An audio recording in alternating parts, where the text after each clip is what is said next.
Section 1. The Man Who Made Failing an Art Form. There is a couch in Springfield that has seen everything. It has witnessed a man fall asleep mid-sentence, mid-meal, mid-thought. It has absorbed the particular weight of someone who has given up for the evening, not in despair, not in defeat, but in the quiet, practiced surrender of a person who has decided that the world can wait until morning, and that morning itself is in no particular rush either. The man who owns this couch, or perhaps more accurately, the man this couch owns, is Homer J. Simpson. He is 39 years old and has been 39 years old for longer than most people have been alive. He works at a nuclear power plant in a job he did not choose, in a town he never left, married to a woman who is, by any reasonable measure, far more patient than he deserves. He has 3 children, a dog, a cat, and a persistent inability to learn from any experience, no matter how loudly or catastrophically it concludes. He is also, in the strange and sideways way that television sometimes manages, one of the most philosophically rich characters ever written. Not because the writers of The Simpsons sat down with Aristotle's Nicomachean Ethics and said, "Let us now construct a parable." They didn't. Homer Simpson was born from a different impulse, from the comedy of recognition, from the slightly uncomfortable laughter you get when you see someone doing the thing you also do but have learned to hide. He was meant to be funny. He became something more. What Homer became, over 35 seasons and counting, is a kind of accidental mirror. You look at him and something happens that shouldn't happen with a cartoon you see yourself. Not the polished, aspirational self you present to the world, but the other one. The one who wants the donut even though he just had dinner. The one who forgets the important thing. The one who tries, fails, forgets he failed, and tries again with the same energy and the same absence of accumulated wisdom. And what philosophers would tell you have been telling you, quietly, in books that sit on shelves and gather the particular dust of good intentions, is that this is not stupidity. It is something far more interesting than stupidity. It is the human condition, wearing a yellow face and a white shirt. Let's begin at the beginning, which in Homer's case is always, in some sense, also the middle. Homer Simpson first appeared in recognizable form on the 19th of April, 1987, on The Tracy Ullman Show. He was shorter then, rougher around the edges, with a slightly more feral quality that the animators would sand down as the series found its footing. But his essential character was already there, the enthusiasm, the distraction, the love for his family expressed in ways that never quite matched the emotion behind them. When The Simpsons became its own series in 1989, Homer crystallized into something more specific. He was the nuclear safety inspector who did not understand nuclear safety. He was the father who attended every recital and every game but fell asleep in the bleachers. He was the husband who genuinely, thoroughly loved his wife in a way that expressed itself mostly as forgetfulness, impulse, and an almost heroic failure to communicate. Dan Castellaneta, the voice actor who has inhabited Homer for decades, has said in interviews that the key to Homer is that he is never cynical. He is disappointed, repeatedly, by a world that does not deliver what it promises. But he does not become hard. He does not calcify into bitterness. He wakes up the next morning or the next episode with the same openness, the same appetite, the same willingness to believe that this time, the thing he is about to do will work out. That is not a small thing. In a cultural moment that prizes irony, that has made a kind of aesthetic virtue out of not caring, that rewards the raised eyebrow and the knowing smirk, Homer Simpson does not know how to smirk. He does not do irony. When Homer wants something, he wants it with his whole body. When Homer is happy, his happiness radiates outward with an almost embarrassing completeness. When Homer is sad, and Homer is sad sometimes, more than people remember, the sadness is not performed. It lands. This quality, this refusal of emotional armor, is what philosophers in a different tradition would call authenticity. Not authenticity in the Instagram sense, not the authenticity of curated vulnerability and strategic oversharing. Real authenticity. The authenticity of a person who cannot quite manage the distance between what he feels and what he shows. Now, there is a long tradition in philosophy of asking what makes a life well lived. Socrates asked it.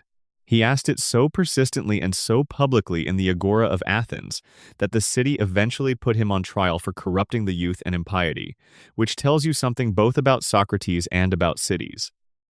His answer, famously, was that the unexamined life is not worth living, That the whole point of being alive is to think carefully about being alive, to turn the gaze inward, to interrogate your assumptions and your values and your desires until something clarifies.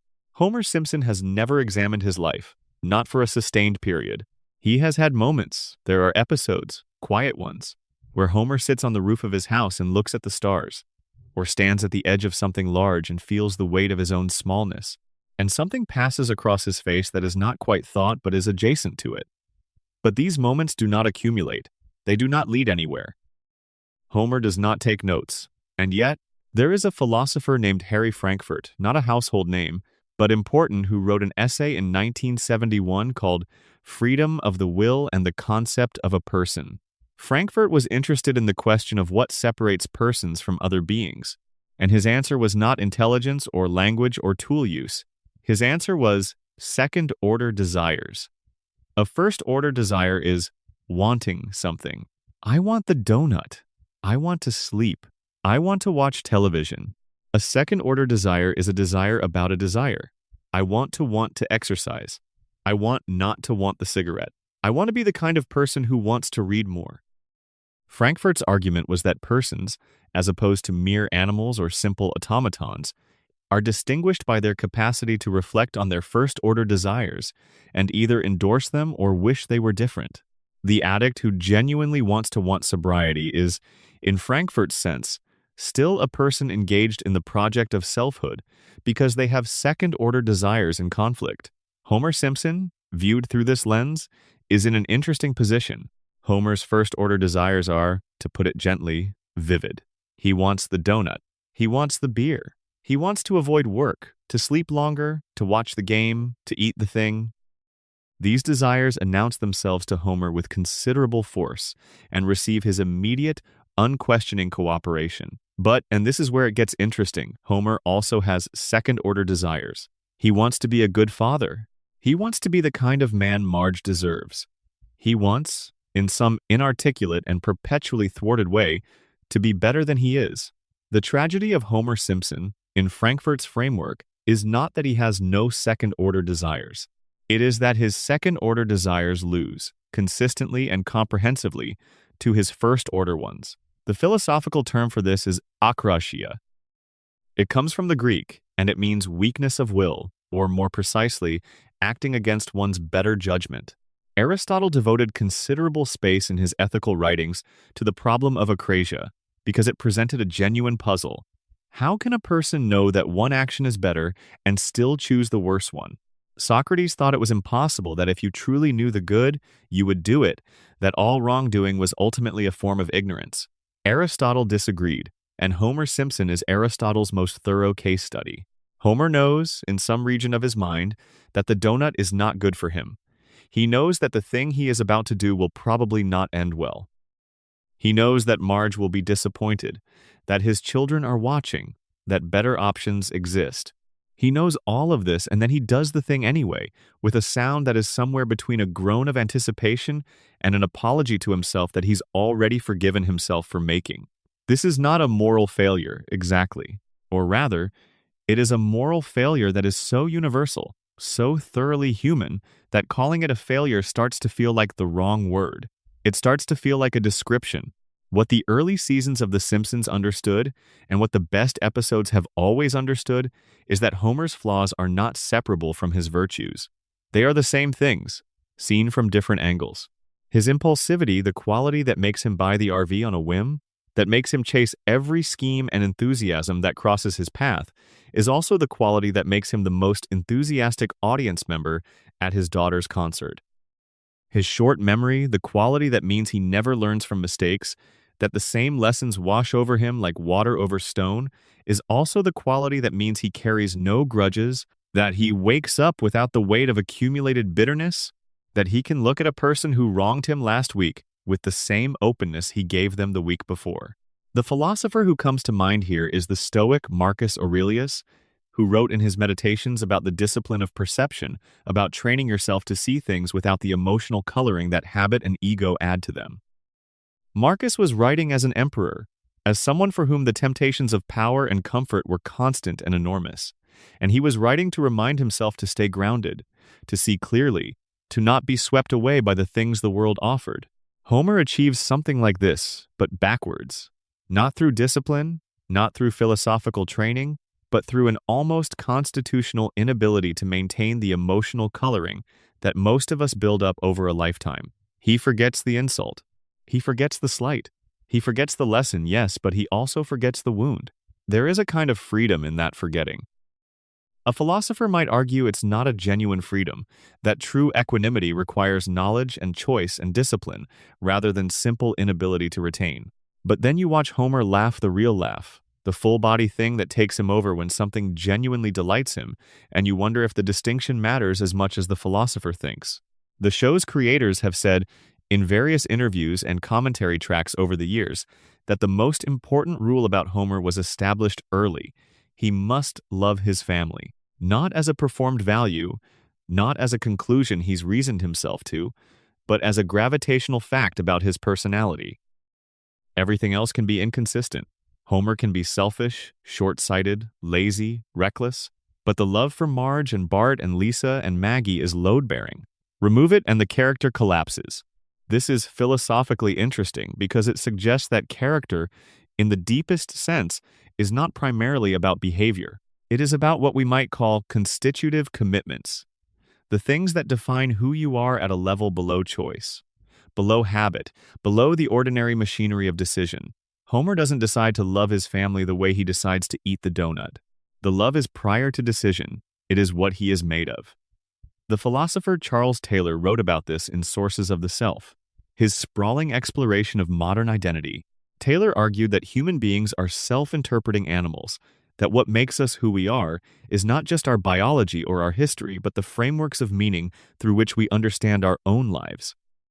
For Taylor, a person without strong evaluations, without commitments that are not merely preferences but identity-constituting orientations, is not merely amoral but in a genuine sense less than fully human. Homer has these. He may not be able to articulate them. He may violate them in practice more often than he honors them. But when the chips are down, when the season finales arrive and the stakes become real, Homer's constitutive commitments reveal themselves.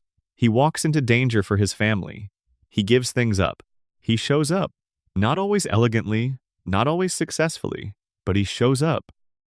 There is a scene in the third season of The Simpsons, in an episode called Homer at the Bat, where Homer is called in to play baseball for the Springfield nuclear power plant team.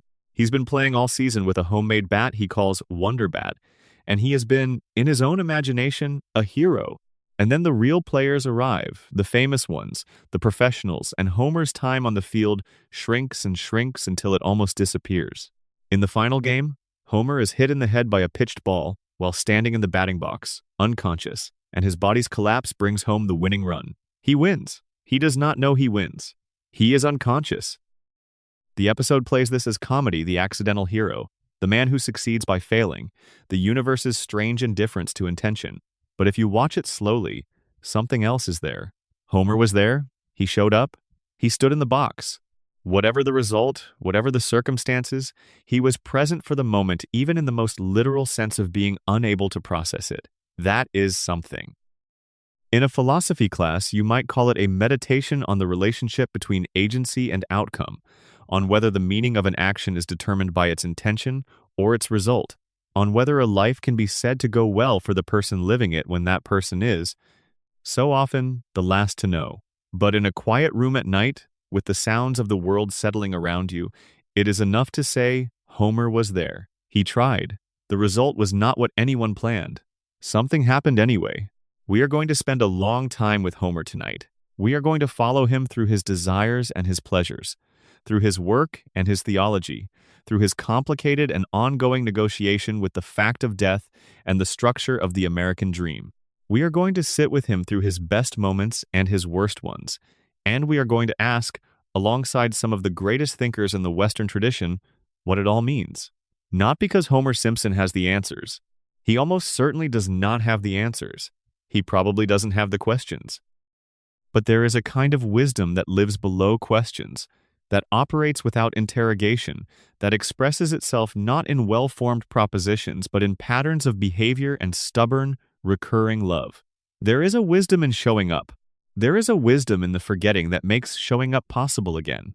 There is a wisdom in wanting things with your whole self, in taking pleasure seriously, in building a life around a couch and a family and a refrigerator and calling it enough. Homer Simpson is not a wise man in any conventional sense, but he is, I think, a man worth spending time with. Take a breath, settle in, let the day's business recede. We're in Springfield now. Before we move on, I'd love to know where you're watching this from and what time it is where you are. Drop it in the comments right now. And if you haven't subscribed yet, now is a perfect time. Section 2, Homer and the Philosophy of Desire. Wanting everything, needing almost nothing. Desire is the engine of human life, and it has been making philosophers uncomfortable for a very long time. The problem, stated plainly, is this: we want things. We want them constantly, in a kind of low-grade hum that runs beneath everything else we do. We want food and comfort and recognition, and love and novelty and rest. We want things we already have, in a different form. We want things that contradict each other. We want to be left alone, and we want to be known. We want security, and we want surprise. We want to feel safe, and we want to feel alive. And these two desires have been in a slow, grinding negotiation with each other since the first nervous system developed enough complexity to experience both. The question philosophers have wrestled with from Plato forward, across centuries and continents and wildly different traditions, is whether desire is something to be satisfied, shaped, transcended, or simply observed. And Homer Simpson, without ever having read a word of philosophy, embodies every possible position on this question simultaneously. Let's begin with Plato, because Plato begins most things. In the Republic, Plato describes the soul as having three parts: the rational part, which reasons and calculates; the spirited part, which deals in honor and indignation and the drive to excel; and the appetitive part, which wants the things the body wants: food, drink, pleasure, comfort. Plato's ideal was a soul where reason governed, where the rational part directed the spirited part toward noble goals and kept the appetitive part in its proper place, satisfied but not dominant. The just soul, for Plato, was a well-ordered soul, and the unjust soul, the soul in disorder, was one where appetite had taken over, where desire had escaped the governance of reason, where the wanting had become unruly. Homer Simpson's soul, in Platonic terms, is a democracy gone wrong. In the Republic, Plato describes the democratic man as one in which all desires have equal standing, where no desire is considered better or worse than another, where the man floats from appetite to appetite, with a cheerful indifference to hierarchy. Today he wants exercise, tomorrow he wants beer. He finds both equally legitimate, equally worth pursuing, equally abandoned when the next desire arrives. Plato meant this as a criticism. The democratic man, in his account, is restless and unprincipled, unable to build anything lasting, unable to commit to any project that requires the disciplined suppression of appetite. But here is what Plato might have missed, and what Homer makes visible. The democratic appetite, the soul that does not insist on the hierarchy of its desires, produces a kind of equanimity that the rigorously rational soul sometimes lacks. Homer does not torture himself about wanting the donut. He does not wage an internal war between appetite and reason, in which reason loses every battle and the loss compounds into shame. He wants the donut. He eats the donut. He feels, briefly and genuinely, the pleasure of the donut. Then it is over. There is a philosophical tradition, not the dominant one, but a real one, that takes this seriously. The Cyrenaics, a school founded by Aristippus of Cyrene in the 4th century BCE, argued that bodily pleasure was the highest good, that the immediate gratification of desire was not a failure of virtue but a form of wisdom, that the person who knows how to enjoy the pleasures available to them has understood something about human life that the ascetic has willfully overlooked. Aristippus himself was famous for his ability to enjoy luxury without being enslaved by it, to take pleasure in what was available, to feel no lack when it was gone. "I possess the thing," he said of a beautiful hetera, in a story possibly apocryphal but philosophically useful, "but I am not possessed by it." Homer is almost the opposite of this. Homer is thoroughly possessed by his desires. He cannot let the donut be a passing pleasure he takes gracefully and releases. He must have the donut, now, urgently, at a volume that the whole household hears. And yet there is something in the Cyrenaic tradition that resonates the sense that desire is not the enemy of a good life, That wanting things with energy and openness is not a moral failing but a form of engagement with existence. Schopenhauer had a darker view of desire, and it is worth sitting with it for a moment, because darkness is informative. Arthur Schopenhauer, the great 19th century pessimist, believed that desire was not a feature of human life, but its fundamental nature. He argued that all living things are expressions of a blind, purposeless will, a striving that has no goal, that cannot be satisfied because its satisfaction would simply generate new desire. We want things, we get them, and then the wanting shifts to something else. The moment of satisfaction is brief, and then the cycle begins again. Schopenhauer thought that the wise person recognized this trap and worked to minimize desire, not to increase its satisfaction but to reduce its occurrence. He admired ascetics and artists because both, in different ways, could achieve temporary release from the grinding wheel of wanting. The artist, in the moment of genuine aesthetic experience, loses the self and its desires in pure contemplation of the beautiful. The ascetic trains the will to want less and less, until desire itself quiets. Homer Simpson is everything Schopenhauer feared. Homer's desire does not quiet, it does not reduce. 35 seasons in, Homer's appetite for beer and donuts and television and the next scheme that crosses his path is as vivid as it was in 1989. He has not transcended desire. He has not achieved Schopenhauerian detachment. He is the wheel personified, wanting and getting and wanting again, the whole cycle playing out in the space of a single afternoon. But, and this is a genuine objection to Schopenhauer, Homer does not seem to suffer as much as Schopenhauer predicts. The Schopenhauerian model of desire predicts a kind of existential misery at the base of human life, a fundamental dissatisfaction that only the most rigorous philosophical and spiritual practice can address. Homer is not existentially miserable. He is frustrated, often. He is disappointed, regularly. He bellows the noise of exasperation when the world fails to cooperate with his plans. But the baseline is not suffering. The baseline is something closer to eager interest in what comes next. What Homer suggests, by living it so thoroughly, is that the relationship between desire and suffering is not as automatic as Schopenhauer thought. It depends on what you do with the gap between wanting and having, between the desire and its object. For Schopenhauer, the gap is always suffering. For Homer, the gap is frequently, improbably, something closer to fun. The philosopher Harry Frankfurt, whom we met briefly in the first section, has a concept that is useful here, the concept of caring. Frankfurt distinguishes between desire, which is wanting a thing, and caring, which is a sustained investment in the well-being or existence of something over time. Caring, for Frankfurt, is what organizes a life. It is what gives the particular moment its connection to the larger story. When you care about something, your desires are not random. They are organized around the thing you care about. The parent who cares about a child desires things: their child's safety, their child's happiness, their child's eventual flourishing, and these desires are not isolated impulses but chapters in an ongoing commitment. Homer cares, in Frankfurt's sense, about his family. This is what the show established early and has maintained through all the inconsistency and chaos. And what is interesting is that this caring does not eliminate Homer's appetite of desires. He still wants the donut, he still wants the beer. But the caring provides a structure that the appetitive desires operate within and are ultimately subordinate to. When the caring requires something when his family genuinely needs him, the desire for the donut recedes. Not always immediately. Sometimes Homer needs to be pushed. Sometimes the donut wins a round it should have lost. But there is an asymmetry in Homer's psychological economy. He can be permanently separated from the donut and survive. He cannot be permanently separated from his family and survive. The caring is deeper than the desiring.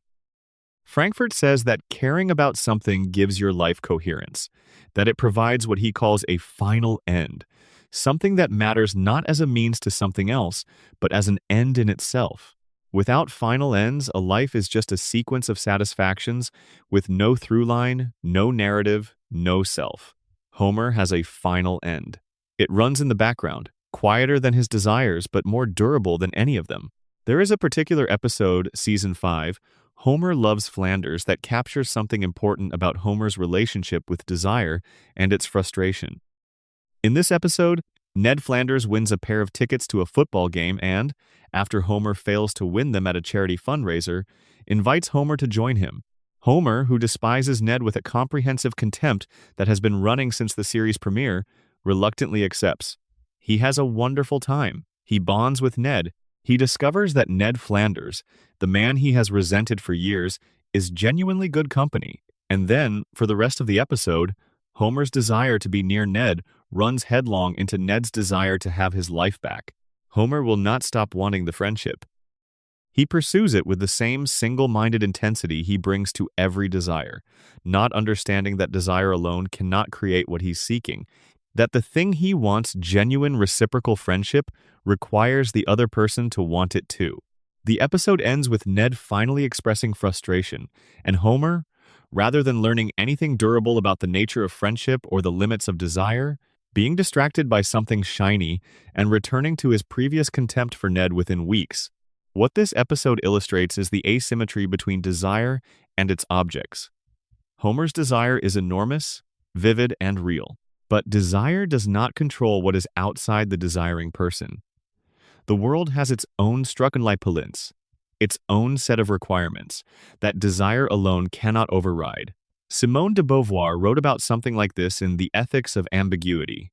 She argued that genuine freedom, genuine selfhood requires acknowledging the freedom of others, that a person who pursues their desires as if other people were simply instruments or obstacles has not yet understood what it means to be a subject in a world full of other subjects. Homer is often guilty of this. Not maliciously, his failures in this direction are never cruel, only oblivious. But obliviousness has consequences. The people around Homer sometimes feel like supporting characters in Homer's ongoing story about himself, and there are moments in the series where the show lets Marge or Lisa or even Bart voice the experience of that of being loved by Homer, which is real and considerable, but also of being occasionally flattened by his enormous appetite for the world. The philosopher Jean-Paul Sartre wrote that existence precedes essence, that we are not born with a fixed nature, that who we are is the ongoing result of what we choose, that freedom is both our condition and our burden. For Sartre, bad faith is the attempt to escape freedom by pretending we have a nature that determines us, by saying, "I am just like this," as if our behavior were as fixed as our eye color. Homer is, on the surface, a monument to bad faith in the Sartrean sense. His signature gesture when confronted with the possibility of change is to look slightly to the side, make a sound that suggests temporary reconsideration, and then do whatever he was going to do anyway. "I can't promise I'll try," he tells Marge in one famous exchange. "But I'll try to try." This is the authentic Homer, the man who acknowledges the gap between intention and performance, who does not pretend the gap doesn't exist, but also doesn't pretend he knows how to close it. The comedic self-awareness here is not trivial. Homer knows he is Homer. He is not under the illusion that he is a different kind of person who is temporarily failing. He has, in some strange way, come to terms with himself. Sartre would say this is bad faith, but there's another reading, that Homer has accepted himself without celebrating himself, that he lives in the gap between who he is and who he might be without making that gap into a crisis, that he goes on wanting and trying and failing and wanting again, not because he's convinced himself this is ideal, but because it is what he is, and he has decided, somewhere below the level of articulate decision, to keep going anyway. Desire, in the end, is not a problem to be solved. Philosophers have known this for a long time, and Homer Simpson demonstrates it every week. The goal of desire, in the Platonic sense, was to be governed. The goal of desire, in the Buddhist sense, was to be released. The goal of desire, in the Freudian sense, was to be understood. The goal of desire, in the Frankfurt sense, was to be organized around what you care about. Homer's desire is none of these things, fully. It is governed poorly, released not at all, understood only in flashes, organized around his family when the stakes require it, and around the nearest available food item when they don't. But it is alive. It is enormous and warm and unashamed. It is desire without apology, wanting without editorial. There is something in that, not a model, not an ideal, but something that the centuries of philosophical caution about appetite have sometimes obscured. The person who wants things fully, who goes after the donut and the beer and the scheme and the friendship with their whole body, is not automatically the person living worst. They might be the person who is, in some simple and overlooked way, most present, most here, most awake, most like Homer. Let that settle. You're doing well. The night is quiet, and Springfield is somewhere just beyond the edge of your thoughts, yellow and warm and full of wanting. Section 3. The Wisdom of Forgetting. Homer's relationship with memory and the present moment. There is a running gag in The Simpsons that isn't quite a gag. It is the observation made in 100 different ways across hundreds of episodes that Homer does not remember. He does not remember the lesson from last week's adventure. He does not remember having met a person he has met 3 times before. He does not remember the consequence that followed the last time he did the thing he is about to do again. His memory, as a storage device for lessons learned and experiences accumulated, is spectacularly bad. This is played for comedy. It is also, if you sit with it, one of the more philosophically interesting things about him. Memory is not just storage. It is identity. The philosopher John Locke, in his essay concerning human understanding, made a famous argument that personal identity, the thing that makes you the same person today that you were 10 years ago, is constituted by memory. You are the you of 10 years ago because you can remember being that person, because the thread of conscious recall connects the present self to the past one. Without memory, on Locke's account, personal identity dissolves. There is no persistent self, only a sequence of present moments, with nothing to bind them. Homer Simpson, on this account, has a remarkably thin personal identity. He does not carry the weight of his past in the way most people do. He does not have a psychological archive of accumulated grievances, disappointments, and the steady attrition of confidence that comes from remembering every time something didn't work. He enters each new situation, and there are always new situations in Springfield, the town that manufactures situations the way it manufactures nuclear power relatively fresh. The question is whether this is a deficiency or something else. Buddhist philosophy has a concept called anicca, which is usually translated as impermanence. Everything changes, everything passes. The flower blooms and withers. The moment arises and ceases. The self that you think you are is not a stable entity but a process, a constantly shifting configuration of experience and reaction and memory and anticipation that we mistake for a solid thing because the illusion of solidity is useful and comfortable. The Buddhist response to anicca is not to mourn impermanence, but to inhabit it, to stop clinging to the things that pass, to stop constructing a self that insists on its own permanence, to move through time with a lightness that impermanence actually requires.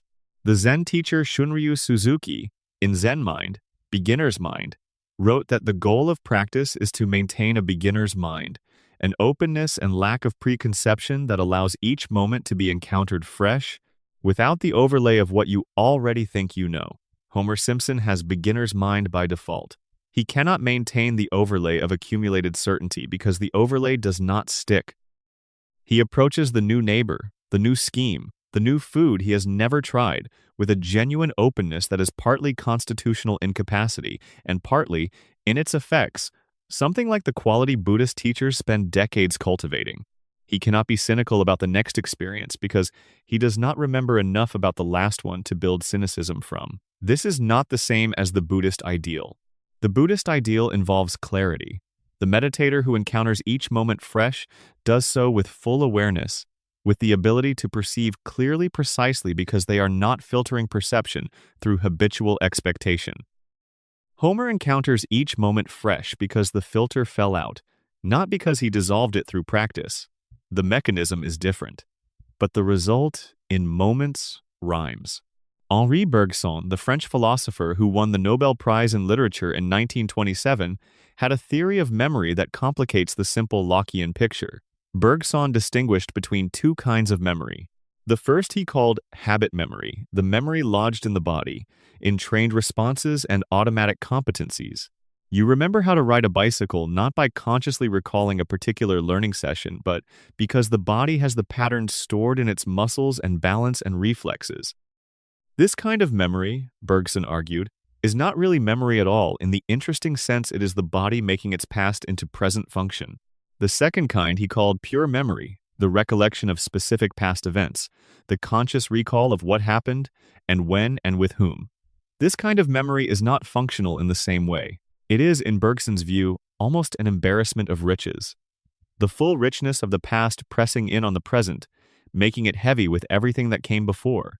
Bergson thought that ordinary consciousness involved a constant filtering of pure memory, a pragmatic selection of only those past experiences relevant to present action.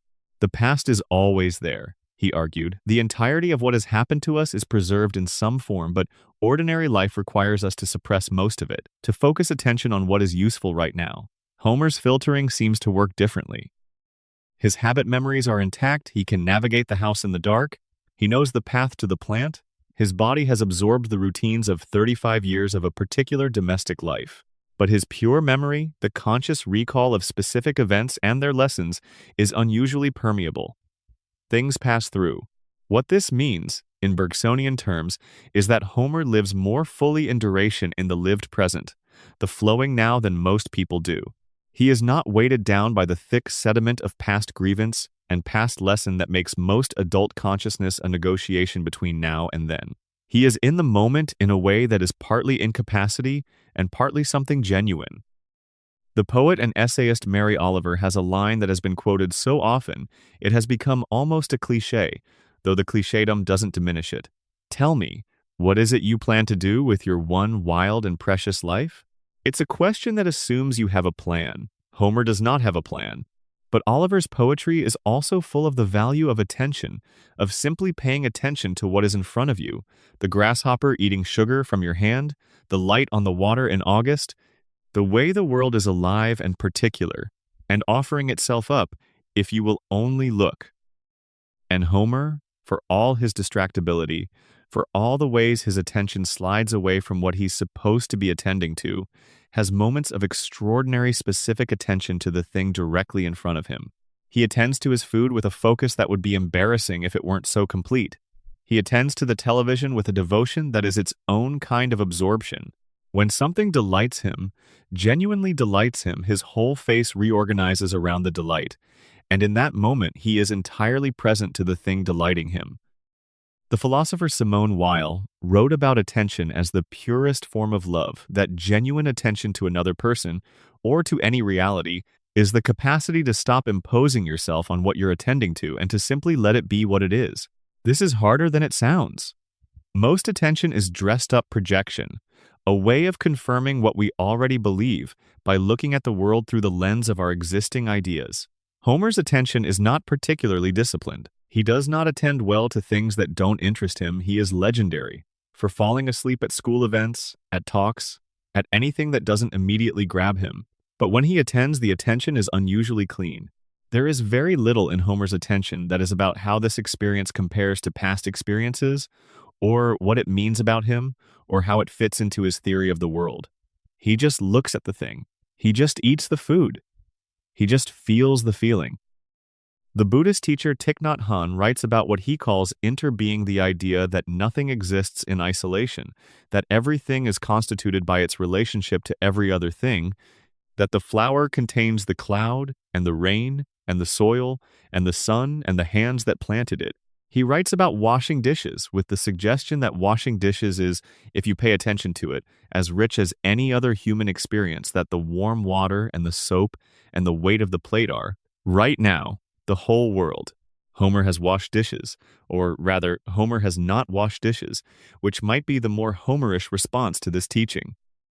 But there are moments standing at the grill in the backyard, turning burgers with the concentration of a surgeon, the afternoon light coming down, the smell of the neighborhood around him where Homer Simpson is as fully present as Thich Nhat Hanh could ask. He is not there because he has practiced. He is there because he cannot be anywhere else. This is the thing that Homer's memory problem clarifies. Most of us are somewhere else most of the time. We are in the future, planning and anticipating and worrying. We are in the past, reviewing and regretting and replaying. We are everywhere except the warm afternoon in the backyard with the burgers and the light. Homer, by some combination of neurological limitation and constitutional inclination, cannot sustain the escape into past or future for very long. He keeps returning to the present, not because the present is all he has, but because the present is, for Homer, all that is vivid, all that registers, all that he can hold with both hands. The philosopher Paul Ricoeur wrote a monumental three-volume work called Time and Narrative, in which he argued that human beings understand their lives as stories. We experience time not as a sequence of neutral moments, but as a narrative with a beginning and a middle and an ongoing movement towards some sense of conclusion, with characters who have histories and purposes and directions.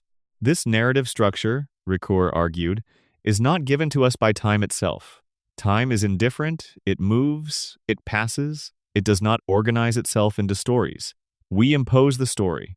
We are, as he put it, storytelling animals. And the story we tell about ourselves is the thing that makes selfhood possible. Homer's story, told from the outside, is rich and coherent. He is the son of Abe Simpson and Mona, raised with precarity, found love unexpectedly with Marge Bouvier, built a life in a suburb of a city that doesn't exist, raised children who are, in their way, extraordinary. The story has shape. It has recurring themes, aspiration and failure, love and negligence, the persistent gap between what Homer wants to be and what he is. But Homer does not seem to tell this story to himself very much. The narrative identity that Ricoeur describes, the sense of a self moving through time with a coherent history, is not Homer's primary experience of himself. Homer's primary experience of himself is Homer, now, in this room, wanting this thing. What Ricoeur would say, I think, is that Homer's narrative identity is maintained not by Homer, but by the people around him, by Marge, who remembers, who holds the continuity, who is the keeper of the family story. Homer's identity is not a solo project. It is a collaborative one, built and sustained by a network of people who know him and remember him, and tell the story of him and to each other. This is not unusual, actually.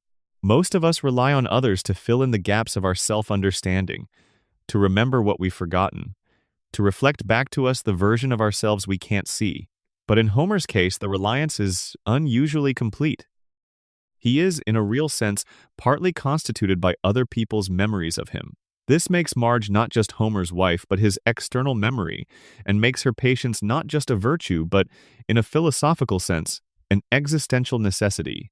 There is something the show does, in its quieter moments, that deserves attention. In the later seasons especially, there are episodes that flash back to Homer and Marge's early relationship to courtship and young parenthood and the first years of the life they built together. And in these flashbacks, Homer is recognizably Homer, impulsive, enthusiastic, often clueless. But he is also, in these memories, present to the things happening to him in a way that suggests the forgetting has not erased the original experience. The man who does not remember the lesson still had the experience. The man who will not carry the weight of accumulated disappointment still, at the moment, felt the disappointment. Memory and experience are not the same thing, and Homer's poor memory does not mean Homer has not lived. This is, in fact, closer to the Buddhist point than the Lockean one. Locke thought memory was identity. The Buddhist view is more radical. There is no fixed identity to preserve. What there is this moment, alive and present and already passing. The quality of your life is not determined by how much of it you remember. It is determined by how fully you inhabit each of its moments as they occur. Homer inhabits his moments. Not all of them, not perfectly, not without the constant background noise of appetite and distraction. But when the moment is large enough, when the baby is born, when the diagnosis is scary, when the sky over Springfield is doing something improbable at dusk, Homer is there. He will not remember it perfectly. He will probably not remember it correctly, but he will have been there, and the having been there is not erased by the forgetting that follows. Rest is a form of forgetting, too.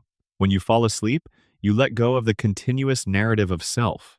You release the thread of today into something larger and less structured. The dreams that come are not organized by the waking self's priorities. They follow their own logic, drawing from deeper stores than the self can control. Homer sleeps with extraordinary ease and totality. He falls asleep in mid-conversation, mid-meal, mid-crisis. His body, when given the chance, drops into sleep the way a dropped object drops toward the floor immediately, entirely, without resistance. He is not a person who lies awake, rehearsing the day's events and planning tomorrow's corrections. He sleeps like someone who has, without philosophical effort, understood that the day is over when it is over, that the boundary between consciousness and its absence is not a battlefield but a threshold, that letting go is not defeat. The word philosophy comes from philo, love, and sophia, wisdom. Homer Simpson has never loved wisdom in the acquisitive sense, has never collected it or organized it or arranged it on a shelf. But he has, in the way of the body and the unguarded moment, stumbled into some of wisdom's best discoveries. That the present is enough. That forgetting is not only loss. That sleep, when you let yourself fall into it, is the most honest thing the body knows. Let it take you. The thoughts will be there in the morning, or they won't. And Homer has demonstrated, 35 seasons running, that both outcomes are survivable. Section 4. Homer and Pleasure. The ancient problem of the donut. The donut is not incidental. In the iconography of Homer Simpson, the iconography that has seeped so thoroughly into popular culture that it operates almost independent of the show itself, the donut is central. Pink, frosted, generously sprinkled. Homer approaches the donut the way medieval pilgrims approached relics, with an awe that is also appetite, a reverence that does not exclude the intention to consume. The sound he makes when he sees a donut, or imagines a donut, or remembers that donuts exist, that elongated, nasal, ascending and descending vowel of pure anticipatory pleasure, is one of the most recognized sounds in the history of American television. It is the sound of desire that hasn't learned self-consciousness. It is the sound of wanting something without apology. And, in its way, it is an entire philosophy of pleasure. The ancient world was fascinated by pleasure in a way that modern culture, for all its hedonic apparatus, sometimes isn't. The Greeks and Romans argued about pleasure the way they argued about justice and virtue and truth, with seriousness, with rigor, with the conviction that getting this question right mattered for how you lived. The central debate was between two schools that could not have disagreed more completely. On one side, the Cyrenaics, founded by Aristippus of Cyrene, whom we mentioned briefly earlier. The Cyrenaics believed that bodily pleasure was the highest good, that the goal of a human life was to maximize the pleasure available in any given moment, that the wise person was the one who knew how to take pleasure well, not gluttonously or stupidly, but with skill and attention and the confidence that pleasure, well received, was exactly what the good life looked like. Aristippus was said to have lived this philosophy with impressive consistency. He dined well, he enjoyed company, he was witty and sought after. And when circumstances changed, when he was on a voyage and it was stormy, when his circumstances were less than ideal, he accepted the change without resentment, because the Cyrenaic view was that pleasure was always located in the present moment, that you could not bank it or defer it or lose the pleasure you had already had. The pleasure of yesterday is already complete. It cannot be taken from you. Today is what it is, and tomorrow you'll see. On the other side, the Epicureans, who get a bad reputation from their own name. To call someone Epicurean today suggests a connoisseur of fine food and wine, someone whose pleasures are elaborate and cultivated. The actual Epicurus, who founded his school in Athens in the 4th century BCE, was nothing like this. Epicurus lived simply.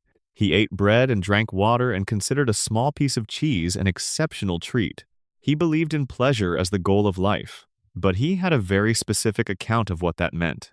For Epicurus, the highest pleasure was not the vivid burst of bodily sensation, but what he called ataraxia tranquility, freedom from disturbance, the quiet pleasure of a life without unnecessary disturbance or anxiety. He distinguished between kinetic pleasures, pleasures that involve active enjoyment, the pleasure of eating when hungry, the pleasure of sex and katastomatic pleasures, the steady pleasure of being without pain or disturbance. For Epicurus, the goal of a life well lived was to achieve and maintain this second kind of pleasure, to arrange your life so that the background state was peace rather than agitation. Homer Simpson is not an Epicurean in this sense. Homer's pleasures are almost entirely kinetic. They are vivid, immediate, sensory, active. They are also almost entirely unstrategic. Homer does not arrange his life to maximize long-term tranquility. He arranges his life, insofar as he arranges it at all, to maximize the availability of the next vivid pleasure. But there is a version of the Epicurean argument that Homer might understand better than the strict ascetic reading suggests. Epicurus also said, "Do not spoil your pleasures with anxiety about whether you deserve them, or whether they will last, or whether better pleasures might be available elsewhere. Take the pleasure in front of you. Let it be what it is." Homer takes the donut. He does not spoil the donut by worrying about his waistline or the quality of the frosting versus a theoretically superior donut he once had in 1987, or the appropriateness of eating a donut at this moment. He eats the donut. He is in the donut. The donut is, for its duration, the entire world. The philosopher Paul Rosen, a psychologist at the University of Pennsylvania who studies pleasure and disgust, has conducted research on what he calls the pleasure paradox, the strange fact that more of something is not always more pleasurable than less of it. We sometimes enjoy a small piece of great chocolate more than a large piece of mediocre chocolate. We sometimes find that the anticipation of a pleasure is more pleasant than its realization. We sometimes discover that eating the same food every day makes it invisible, that the pleasure depends on a contrast that familiarity erases. Homer, remarkably, seems largely immune to the pleasure paradox. He eats donuts repeatedly, and they are always vivid to him. He drinks Duff beer episode after episode, and the first sip is always, from the look on his face, at least as good as the last one he remembers. His pleasures do not seem to habituate in the way that psychological research suggests they should. He is not bored by the donut. He does not need novelty to feel the pleasure of the donut. The donut is always somehow the donut. This could be a function of the same memory limitation we discussed in the previous section if you don't remember how good the last donut was. Each new donut carries the surprise of the first. There's something poignant in this reading. Homer's pleasures are always fresh because his memory is always fresh, and the freshness of memory that prevents learning is also the freshness of pleasure that prevents habituation. Or it could be something else. A genuine attentiveness to pleasure that doesn't require variety because it is never taking pleasure for granted. The philosopher and novelist Iris Murdoch wrote, in a slightly different context, about the moral significance of attention, of really seeing the thing in front of you, rather than seeing through it to your ideas about it. She argued that genuine attention was not just a cognitive achievement, but a moral and aesthetic one, that the ability to see truly was connected to the ability to love truly, and that most human failure in both love and morality was a failure of attention. Homer's relationship with the donut is a relationship of genuine attention. This sounds like a joke, but I want to push on it a little. Most adult eating is not attentive. We eat at desks, watching screens, while talking, while planning, while being somewhere else entirely. The food is fuel, or habit, or distraction, or social lubricant. The flavor is there, technically, but we are not there for the flavor. We are somewhere else, and the food is along for the ride. Homer is always there for the flavor. When Homer eats, the eating is the activity. The pleasure is not background, it is foreground. He brings something to food that is, in its own ridiculous way, closer to genuine appreciation than the sophisticated epicure who knows the name of every dish but is always thinking about the next one. This is the zen of the donut. And Homer arrived there without zen. Kant, who you might not expect to show up in a section about donuts, is actually relevant here. Immanuel Kant distinguished between two kinds of pleasure, interested pleasure and disinterested pleasure. Interested pleasure is the pleasure you take in something because of what it does for you. The pleasure of eating because you're hungry, the pleasure of warmth because you were cold, the pleasure of success because you wanted to succeed. Disinterested pleasure is the pleasure you take in something purely for its own sake, with no ulterior purpose, the pleasure of beauty, which for Kant was the paradigm case. Kant thought that aesthetic pleasure was fundamentally different from ordinary pleasure precisely because it was disinterested, because it involved appreciating something without wanting to own it, use it, or consume it. The beautiful object is enjoyed in its pure being, not in its usefulness to you. Homer's pleasure in the donut is obviously interested. He wants to eat it. He eats it. The pleasure and the consumption are not separate. But there's a moment, before the eating, in the anticipation and approach, where something like disinterested appreciation happens. Homer looks at the donut. He regards it. There is a quality of appreciation in his regard that has more in common with aesthetic attention than mere appetite. The donut is beautiful to Homer, not metaphorically. He finds it genuinely, repeatedly, inexhaustibly beautiful. And in this he might be, by Kant's back door, a more attentive appreciator of the beautiful than many of the people walking through art museums who are mostly thinking about lunch. There is a concept in positive psychology called savoring the deliberate, conscious appreciation of positive experience. the act of pausing in a pleasurable moment and attending to it fully, not letting it slide by in the continuous stream of experience, but marking it, dwelling in it, giving it the attention it deserves. The research on savoring suggests that it significantly increases subjective well-being, that people who practice savoring report higher levels of happiness, not because they have more positive experiences, but because they extract more from the ones they have. Homer savors. He does not do so deliberately. He does not practice savoring as a psychological technique. But the phenomenology of Homer's pleasure is very similar to the phenomenology of successful savoring. He slows down in the presence of pleasure. He attends to it. He vocalizes it, which is one of the savoring techniques the research recommends. Sharing the experience, even with yourself, increases its intensity and memorability. The difference is that Homer savors the donut and the beer and the television game with the same intensity that savoring theorists want to apply to significant positive experiences: the birth of a child, the achievement of a long-sought goal, the moment of reconciliation after conflict. Homer does not distinguish between experiences that deserve savoring and experiences that don't. He savors all of them that he's actually attending to, which is probably a function of the same constitutive inability to be anywhere else. This is slightly unsettling from the perspective of a life that requires prioritization. If you savor everything with equal intensity, you might be unable to tell the donut from the birth of your daughter. And Homer has, occasionally, demonstrated this inability. The show knows this about him and is honest about it. But the savoring capacity itself, the ability to stop in a pleasure and really be in it, is not nothing. In a world that specializes in distraction, in the anxiety of missing out and the perpetual anticipation of the next thing, the ability to be fully present in this pleasure, right now, is a genuine and valuable thing. Homer has it. He didn't earn it, but he has it. There's a theological concept found in various forms across Christian mysticism and Sufi Islam that pleasure, properly understood, is not opposed to the divine but is its expression.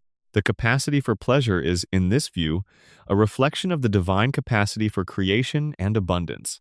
To delight in what exists is to participate in the delight of whatever created it.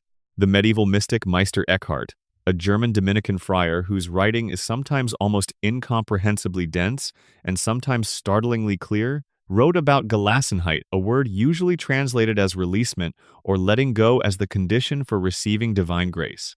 You cannot force grace. You cannot earn it. You can only become available to it by releasing your clinging, your forcing, your insistence on your own agenda. Homer's relationship to pleasure has something of this quality. He does not force his pleasures. He does not organize them or plan them with the intensity of someone for whom pleasure is a project. He finds himself in a moment of pleasure and gives himself to it not through spiritual discipline but through a kind of natural openness, a constitutional inability to hold himself back from the moment that is currently offering itself. This is not Gelassenheit. Homer has not released his clinging through contemplative practice. He has simply never developed the kind of clinging that requires releasing. But the openness to the present moment that Eckhart describes as the fruit of advanced spiritual practice is something Homer demonstrates as a default setting. The saint gets there through effort. Homer was born there. Whether that makes him lucky or simply constituted in a way that happens to rhyme with certain spiritual ideals is a question worth leaving open. What philosophy cannot fully account for is the pleasure that comes from watching someone else's pleasure. There is something infectious about Homer's relationship with pleasure. Part of what makes him such a durable comic character is that watching him enjoy the donut produces, in the audience, something adjacent to the enjoyment he's feeling. We laugh. And behind the laughter there is a warmth, a genuine pleasure at his pleasure, a vicarious delight in someone for whom delight is so immediate and complete. This is not accidental. The philosophers of aesthetics talk about what they call aesthetic sympathy, the capacity of represented experience, in fiction or painting or music, to produce genuine feeling in the observer. We feel things at a distance, through the medium of representation, and these feelings are real even if their cause is fictional. Homer's pleasure, observed, becomes available to us. His uncomplicated delight in the donut is, in some small and reliable way, contagious. And in being contagious, it performs a small but genuine service. It reminds us that pleasure is possible, that the donut or the beer or the next small happiness is worth attending to, that the world is, in fact, full of things that taste good and feel warm and deserve the attention we're always about to give them but keep redirecting toward the next obligation. The donut is right here. Let yourself look at it for a moment. Let yourself have it. The rest can wait. Section 5. The Philosophy of Work. What Homer teaches us about labor, meaning, and survival. Homer Simpson has held, by one count, over 100 different jobs during the course of the series. He has been a snowplow operator, a food critic, a country music manager, a bodyguard, a nuclear inspector, which is his actual assigned role, a monorail conductor, a missionary, a farmhand, a police officer, a massage therapist, a boxing manager, an inventor, a carny, a mayor's assistant, and, on at least one occasion, a garbage commissioner. A role he attacked with such totalizing enthusiasm that he briefly made Springfield the most pampered municipality in America before bankrupting the entire sanitation budget. This is not career flexibility. This is not ambition. This is Homer's relationship with work expressing itself in the only way it knows how, as a series of enthusiastic beginnings that rarely survive contact with the sustained effort required to become something. And yet, Homer goes to work. Every day in the episodes where days are shown, in the continuous implied Monday to Friday of Springfield's domestic routine, Homer drives to the nuclear plant, parks the car, punches in, and sits in Sector 7G. He sleeps at his workstation with a consistency that suggests the workstation was designed for it. He eats donuts during safety alarms. He has, by the show's own account, been responsible for 36 nuclear incidents, which is both a number that should have ended his career 12 times over and a number that somehow, in Springfield, has not. He goes anyway. He has always gone anyway. For 35 years of screen time, representing an indeterminate number of fictional years, Homer Simpson has gotten up and driven to the job he did not choose, at the company owned by the man who cannot remember his name, doing work that he does not understand the importance of, and he has come home and he has done it again the next morning. This is worth thinking about. Karl Marx wrote about labor with a complexity that the word alienation only partially captures. In his early writings, the economic and philosophic manuscripts of 1844, written when Marx was 26 and still finding the vocabulary for what he was trying to say, he described the way that industrial capitalism transforms work from a human activity into something foreign to the worker. Under the conditions of wage labor, Marx argued, the worker does not own the product of their work. The thing they make becomes something external, something that belongs to someone else, something that confronts the worker as a power over which they have no control. But the alienation went deeper than the product. It touched the activity of labor itself. Work, in Marx's view, was supposed to be the place where human beings express themselves, where the creative, transformative capacity that distinguishes humans from other animals found its natural outlet. We work not just to survive, but to make, to transform the world in accordance with a plan that exists first in consciousness and then becomes real. This was, for Marx, what was potentially most human about labor. Wage labor corrupts this. Under capitalism, the worker works not to express themselves, but to survive. The work belongs to the employer. The product belongs to the employer. The activity itself, the hours of the day, the energy of the body and mind is sold. The worker is, for the duration of the workday, not their own person. They are an instrument of someone else's purposes.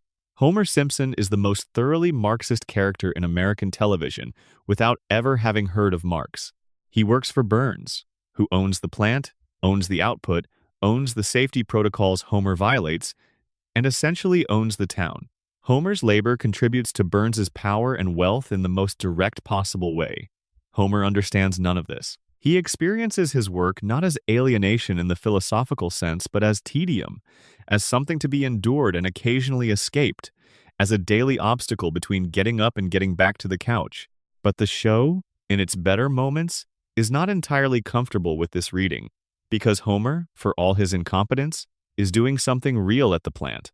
The safety of Springfield, a safety that is perpetually threatened by his incompetence, but is presumably slightly better with him present than in a state of complete vacancy, depends on someone sitting in that chair. He is, however, ineffectually a functional part of a real and necessary system. And the fact that the system is corrupt, that burns is monstrous, that the plant is a disaster waiting to happen, does not entirely erase the fact that Homer shows up. Hannah Arendt, in The Human Condition, made a famous distinction between three kinds of human activity: labor, work, and action. Labor, for Arendt, is the cyclical, repetitive, biological necessity: eating, sleeping, maintaining the body's functions. It leaves no permanent trace. It is always beginning again because the body always needs to begin again. Work is the fabrication of things that outlast the maker buildings: books, institutions, objects. Work creates a world that persists beyond the individual life and gives human beings a home in time. Action is political activity, the thing humans do when they appear before other humans as free agents and act in ways that cannot be predicted, that begin new chains of consequence, that reveal who they are rather than merely what they are. Homer's relationship with labor is intimate and ongoing. His relationship with work in Arendt's sense is more limited. He has made things, driven snowplows, managed bands, but the things he makes tend not to persist. His relationship with action is where things get interesting. Arendt believed that genuine action, the act of beginning something new in the world, was what most distinguished human beings from other creatures. And Homer, for all his incompetence and inconsistency, is a serial beginner. He throws himself into new activities with a commitment that has no relationship to his track record with previous activities. He acts, repeatedly, impulsively, without adequate preparation, but he acts. And Arendt noted something important about action, that because it is free, it is also unpredictable. You cannot know in advance what you begin when you begin something. The consequences of action ramify outward in ways that no actor can foresee.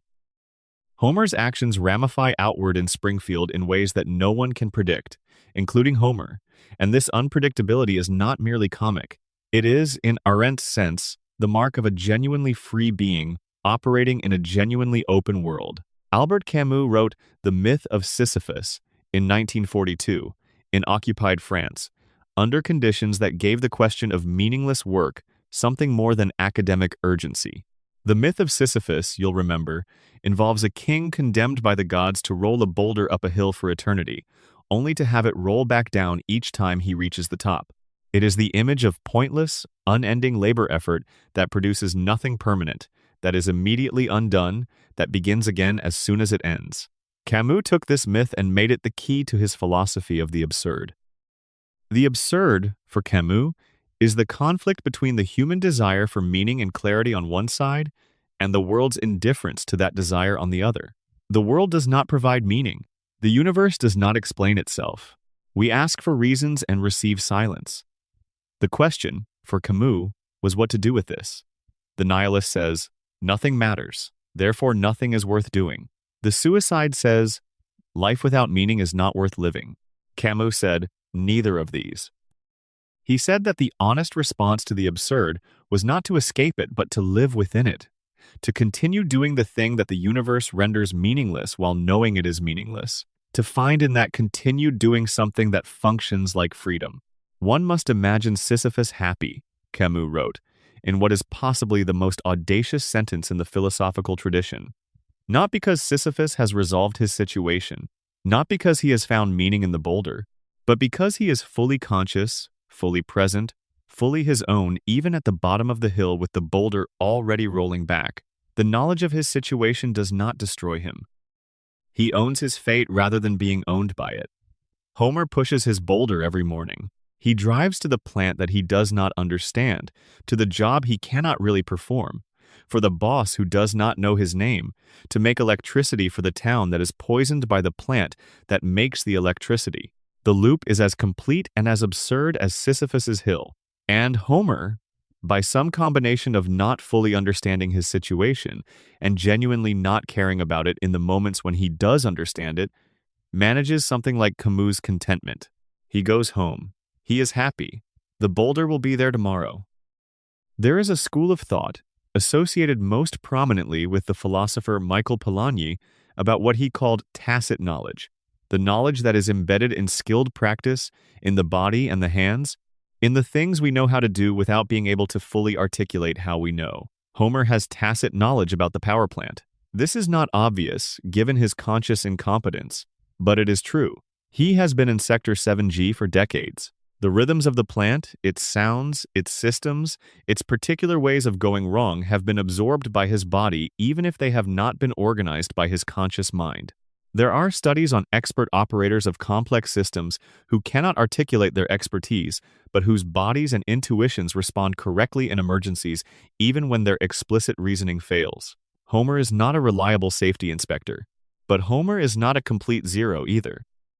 He has, in occasional moments of emergency, done the right thing not because he reasoned it out, but because decades of proximity to the systems have deposited something in the accumulated competency of his body that his conscious mind cannot access or describe. This is a small claim. It does not make Homer a good nuclear safety inspector, but it complicates the picture of a man who is pure liability, who contributes nothing to the institution that employs him. Homer has been shaped by his work even when he has not learned from it. The work is in him, whether he knows it or not. What does it mean to find meaning in work?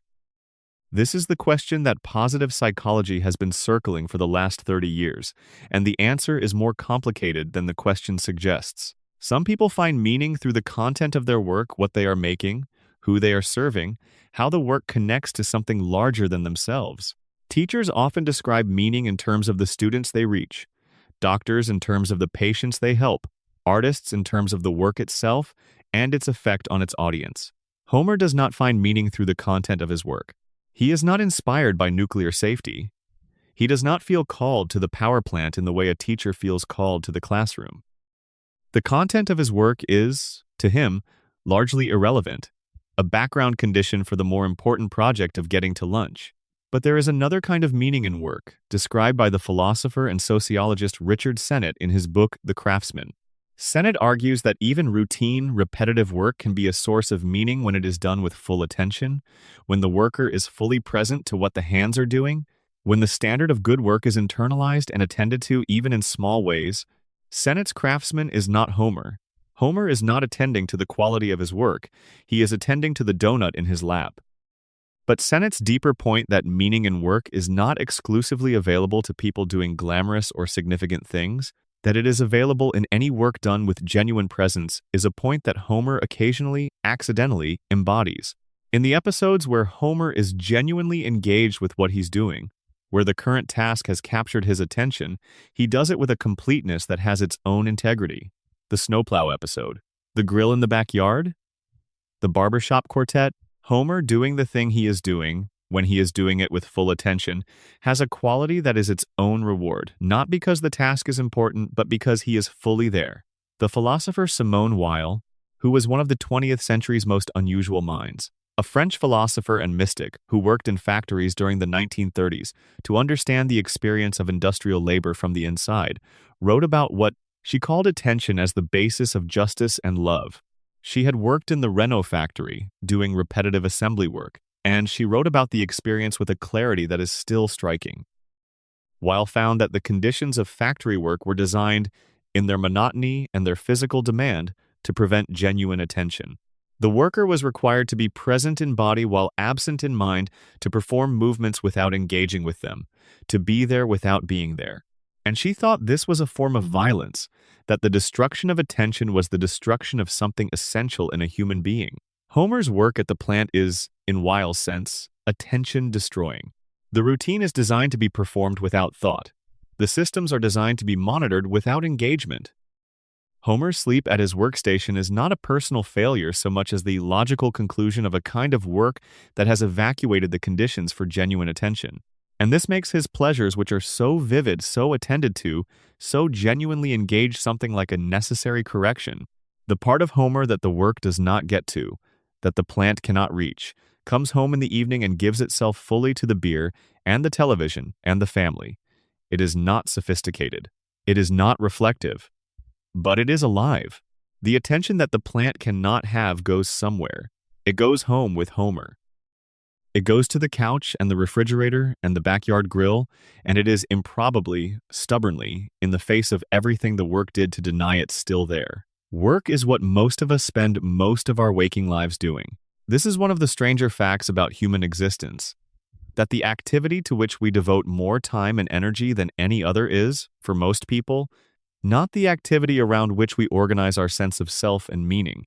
We work to live, not live to work, and yet the work takes the majority of the living. The hours between finishing work and going to sleep are, for many people, the only hours that feel fully their own. Homer protects those hours with everything he has. The couch is not laziness, the couch is sovereignty. After the plant, after the drive, after the day that was not his, the couch is the territory where Homer is in charge of nothing and therefore, paradoxically, in charge of everything. He decides what to watch. He decides when to eat. He falls asleep on his own schedule. The couch is the opposite of Sector 7G, the place where his body and his attention are finally, briefly, his own. There is wisdom in that. Not the wisdom of the ascetic or the philosopher, but the wisdom of someone who has correctly identified the line between what belongs to the job and what belongs to the self, and has maintained that line with more consistency than the rest of his behavior might suggest. Homer goes to work. Homer comes home. The transition between these two states is not seamless or sophisticated, but it is real. He goes. He comes back. He sits on the couch. Every morning, the boulder is at the bottom of the hill. Every evening, Homer is home. Section 6, Homer and Death. A man who has died 1,000 times and never learned to fear it. Homer Simpson has died, not in the metaphorical sense, not in the hyperbolic sense of a bad Monday morning or a particularly brutal game of flag football. Homer has died on screen, in canonical episodes, in ways that the show presents with at least provisional seriousness. He has flatlined in hospitals. He has been declared dead by medical professionals. He has seen a version of the afterlife at least once, in a way the episode frames as real, and has come back from it with the same breezy indifference he brings to everything else. He has also come close to dying a number that defies reasonable actuarial calculation. He has been electrocuted, shot, run over, fallen off cliffs, been mauled by animals, survived explosions and avalanches, and at least one direct encounter with a runaway boulder. He has eaten food that should have killed him, drunk substances that should have destroyed his liver, and absorbed physical punishment that would reduce the average human being to something requiring medical reconstruction. And every time, the next episode, there is Homer. At the table, eating. On the couch, watching. Behind the wheel, driving. Unchanged. What is Homer's relationship with death? The philosopher Martin Heidegger made death the center of his analysis of human existence. In Being and Time, published in 1927, Heidegger argued that authentic human existence, by which he meant existence that was genuinely one's own, not lost in the anonymous they of social conformity and distraction, required confronting the reality of one's own death. Death, for Heidegger, was the ownmost possibility, the possibility that was most fundamentally mine, that no one could take over for me, that could not be shared or deferred or assigned to someone else. When I die alone, in a way that no one else can do for me. This confrontation with death, what Heidegger called being toward death, was not supposed to be morbid. It was supposed to be liberating. When you genuinely acknowledge your finitude, when you stop allowing death to be the unmentioned background against which your comfortable daily life proceeds, you are thrown back onto the question of what actually matters to you, what you actually want to do with the time that is genuinely yours. Death is the great clarifier. It strips away the inessential and forces the question of what remains. Homer Simpson has, by any metric, not undertaken this confrontation. Homer does not think about his death in the Heideggerian sense. He does not use the knowledge of his finitude to clarify his values or interrogate his choices or choose more deliberately among the possibilities available to him. When death appears, when the episode requires Homer to be aware that he might not survive something, his response is more likely to be a resigned noise of displeasure, followed by an impulsive plan, than a sober philosophical examination of what his life means. And yet there is something interesting in this. Heidegger's point was not that you should think about death all the time. His point was that authentic existence requires not hiding from death, not using the distractions of everyday life as a permanent shield against the awareness of finitude. The they-self, the inauthentic existence that Heidegger criticized, is the existence that has successfully insulated itself against the reality of death, that has constructed a life of comfortable distractions and social norms so thick that the question of one's own finitude simply never gets traction. Homer has not constructed these insulations. His life is, in some sense, too chaotic and too immediate to support the kind of comfortable self-enclosure that Heidegger was criticizing. Death shows up in Springfield with regularity and near misses, in actual deaths of secondary characters, in Homer's own medical adventures. And Homer does not respond by retreating further into comfortable distraction. He responds with whatever he was about to do next, which is its own kind of authenticity. A different kind than Heidegger meant, but real. Epicurus, who we visited in the pleasure section, had a famous argument about why death should not be feared. The argument is simple and surprisingly hard to refute. When death comes, you will not be there to experience it. The state of being dead is not a bad experience for the dead person, because there is no dead person to have experiences. Death is not something that happens to you. It is the cessation of the you to whom things happen. Therefore, fearing death is like fearing something that will never happen to you, because the you that fears it will not be present at the event. When death is, I am not, Epicurus wrote. When I am, death is not. Therefore, death is nothing to me. Homer lives this argument without having made it. He does not fear death in the way that most adults carry a background anxiety about mortality. He faces situations that should generate this anxiety with a bafflement that is not courage. Courage requires knowing the risk and choosing anyway, but something adjacent, an inability to fully connect the abstract fact of mortality to the present moment of his own existence. This is partly Homer's cognitive limitations. He cannot maintain long chains of causal reasoning, and the reasoning from this situation is dangerous to I might die, to death is the end of my existence, to I should feel anxious about this, is a chain that Homer's mind tends to drop, somewhere in the middle, but it is also something more interesting. Homer lives with a completeness in the present that makes the future, including the future of his own non-existence, feel less urgently threatening. If you are fully here, the not being here that death represents is a thought that has less grip on you than it has on the person who is only partly here, whose consciousness is already half distributed into future anticipation and retrospective anxiety. The Stoics Marcus Aurelius, Seneca, Epictetus made a practice of what they called memento mori, the deliberate contemplation of death as a preparation for living well. Marcus Aurelius writes, in the Meditations, about holding the thought of death before him not as a form of morbidity, but as a kind of reverence for what he has. To remember that this morning might be your last makes the morning more vivid. To hold the finitude of relationships in mind makes the relationships more real, more attended to, more honored. Think of yourself as dead, Marcus writes. You have lived your life. Now take what's left and live it properly. Homer does not practice this. Homer does not practice anything in the sense of a deliberate cultivation of a mental or emotional habit.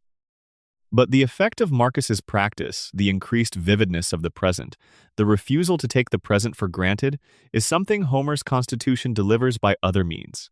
When Homer is with his family, he is with his family. He is not half present, distracted by mortality, anxiety, or future planning. He is there, fully, in whatever limited and imperfect way that full presence expresses itself in Homer. The donut is more vivid to Homer than it is to most people, not because Homer has practiced savoring, but because Homer is constitutively unable to be anywhere but where he is. The Stoic practices death awareness to achieve presence. Homer achieves presence without the practice and without the death awareness. Same destination, wildly different route. There is a moment in the Season 8 episode Homer's Enemy that is one of the darkest things the show ever did. The episode introduces Frank Grimes, a man who has worked hard all his life, who has struggled, who has earned everything through effort and nothing through luck, who arrives at the Springfield nuclear power plant and finds Homer there incompetent, lucky, beloved, comfortable, surviving. Grimes watches Homer exist, watches him stumble through his job and still keep his job, watches him live in a house and have a family and be liked by his colleagues, and something in Grimes cracks. The episode ends with Grimes's death. He has a breakdown, begins imitating Homer's recklessness, and grabs live electrical wires while shouting that he doesn't need safety gloves. He dies. Springfield mourns. Homer, at the funeral, falls asleep and mumbles, "Change the channel." Marge and the mourners laugh. It is a brutal episode, and it is a meditation on mortality that the show never repeated. Grimes dies because he cannot accept the unfairness of a world where Homer lives and thrives. His death is caused not by illness or accident, but by the impossibility of maintaining his grip on a meritocratic worldview in the face of Springfield's indifference to merit. He is killed by his own expectations. Homer survives. Homer always survives. And the question the episode poses, without quite answering it, is what does it mean that Homer survives when Grimes does not? Is the world fairer to the oblivious? Is there a form of invulnerability in not quite understanding your own exposure? The Tibetan Book of the Dead, a Buddhist text compiled in the 8th century CE, describes death as a process of dissolution, of the gradual loosening of the self's grip on experience, the release of the constructed ego into a larger, less fixed state of being. The text is a guide for the dying and for those attending the dying. Here is what you will encounter. Here is how to receive it. Here is what to release and what to move toward. The fundamental instruction of the Tibetan Book of the Dead is, do not cling. Clinging to sensory experience, to the self, to the constructed story of who you are, is what generates suffering in life and confusion at death. The text instructs the dying to recognize the luminous void that the dissolution reveals, to understand it not as annihilation but as the ground of all experience, to release the contracted self into the openness rather than trying to reconstitute it. Homer, who clings to donuts and beer and television with an energy that is the opposite of non-attachment, seems like the last person to embody this teaching, and yet Homer does not cling to his self-image. He does not build the kind of rigid identity structure that would require defending and maintaining at the cost of genuine engagement with what is actually happening. He is not protecting a brittle self. He is not organizing his experience around the project of proving who he is. He is Homer, in whatever Homer happens to be doing, without a great deal of investment in whether Homer is impressive or consistent or philosophically coherent. This is not the Buddhist non-clinging, but it rhymes with something in that teaching, the sense that the self is not the precious object we often treat it as, that releasing the need to maintain and defend the self-image creates a certain freedom that clinging to it forecloses. The show has imagined Homer's afterlife. In the Halloween Treehouse of Horror episodes, the annual anthology of horror and comedy that takes place outside the show's main continuity, Homer has died and been shown in various afterlives. He has been to heaven, which looked like a buffet. He has made deals with the devil, usually over food. He has been a ghost, haunting his own house with the same stubborn attachment to its particular pleasures that characterized his living presence. What is consistent across all of these afterlife visions is that Homer's essential Homerism persists. He does not become wise in death. He does not achieve clarity. He does not encounter his mortality and finally understand the things he failed to understand in life. He is Homer, in whatever dimension Homer finds himself in, with the same appetites and the same confusions and the same love for his family operating as the one fixed point in an otherwise chaotic orientation toward existence. This is played for comedy. It is also, in its way, a statement about identity that has philosophical weight. The self on this picture is not something that death corrects or clarifies. It is what it is, and what it is, in Homer's case, is resilient in a way that transcends the usual categories. Every person reading these words or hearing them in the quiet of the night is going to die. This is not a grim observation. It is the most democratic fact about human existence. It is what we share with every other person who has ever lived, with the philosophers and the saints and the emperors and the laborers, with Homer Simpson and Frank Grimes and the great long list of the dead who were once exactly as alive as you are right now. The question is not whether death is coming. The question is what you do between now and then. Homer's answer is not an answer in any organized sense. He does not have a doctrine about how to live in the face of mortality. He has never, that we know of, sat down and thought carefully about his own finitude. But his practice, if we can call it that, is consistent. He gets up, he goes to the plant, he comes home, he eats the thing, he loves the people, he falls asleep on the couch with the television on, day after day, episode after episode, season after season. The boulder rolls back, Homer rolls it up again, and somewhere, in the ridiculous and stubborn fact of that rolling, there is something that functions like courage, like hope, like the basic animal insistence on continuing that underlies every philosophical system that has ever tried to make sense of mortality. Homer continues.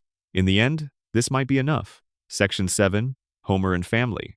Love as a gravitational force rather than a choice.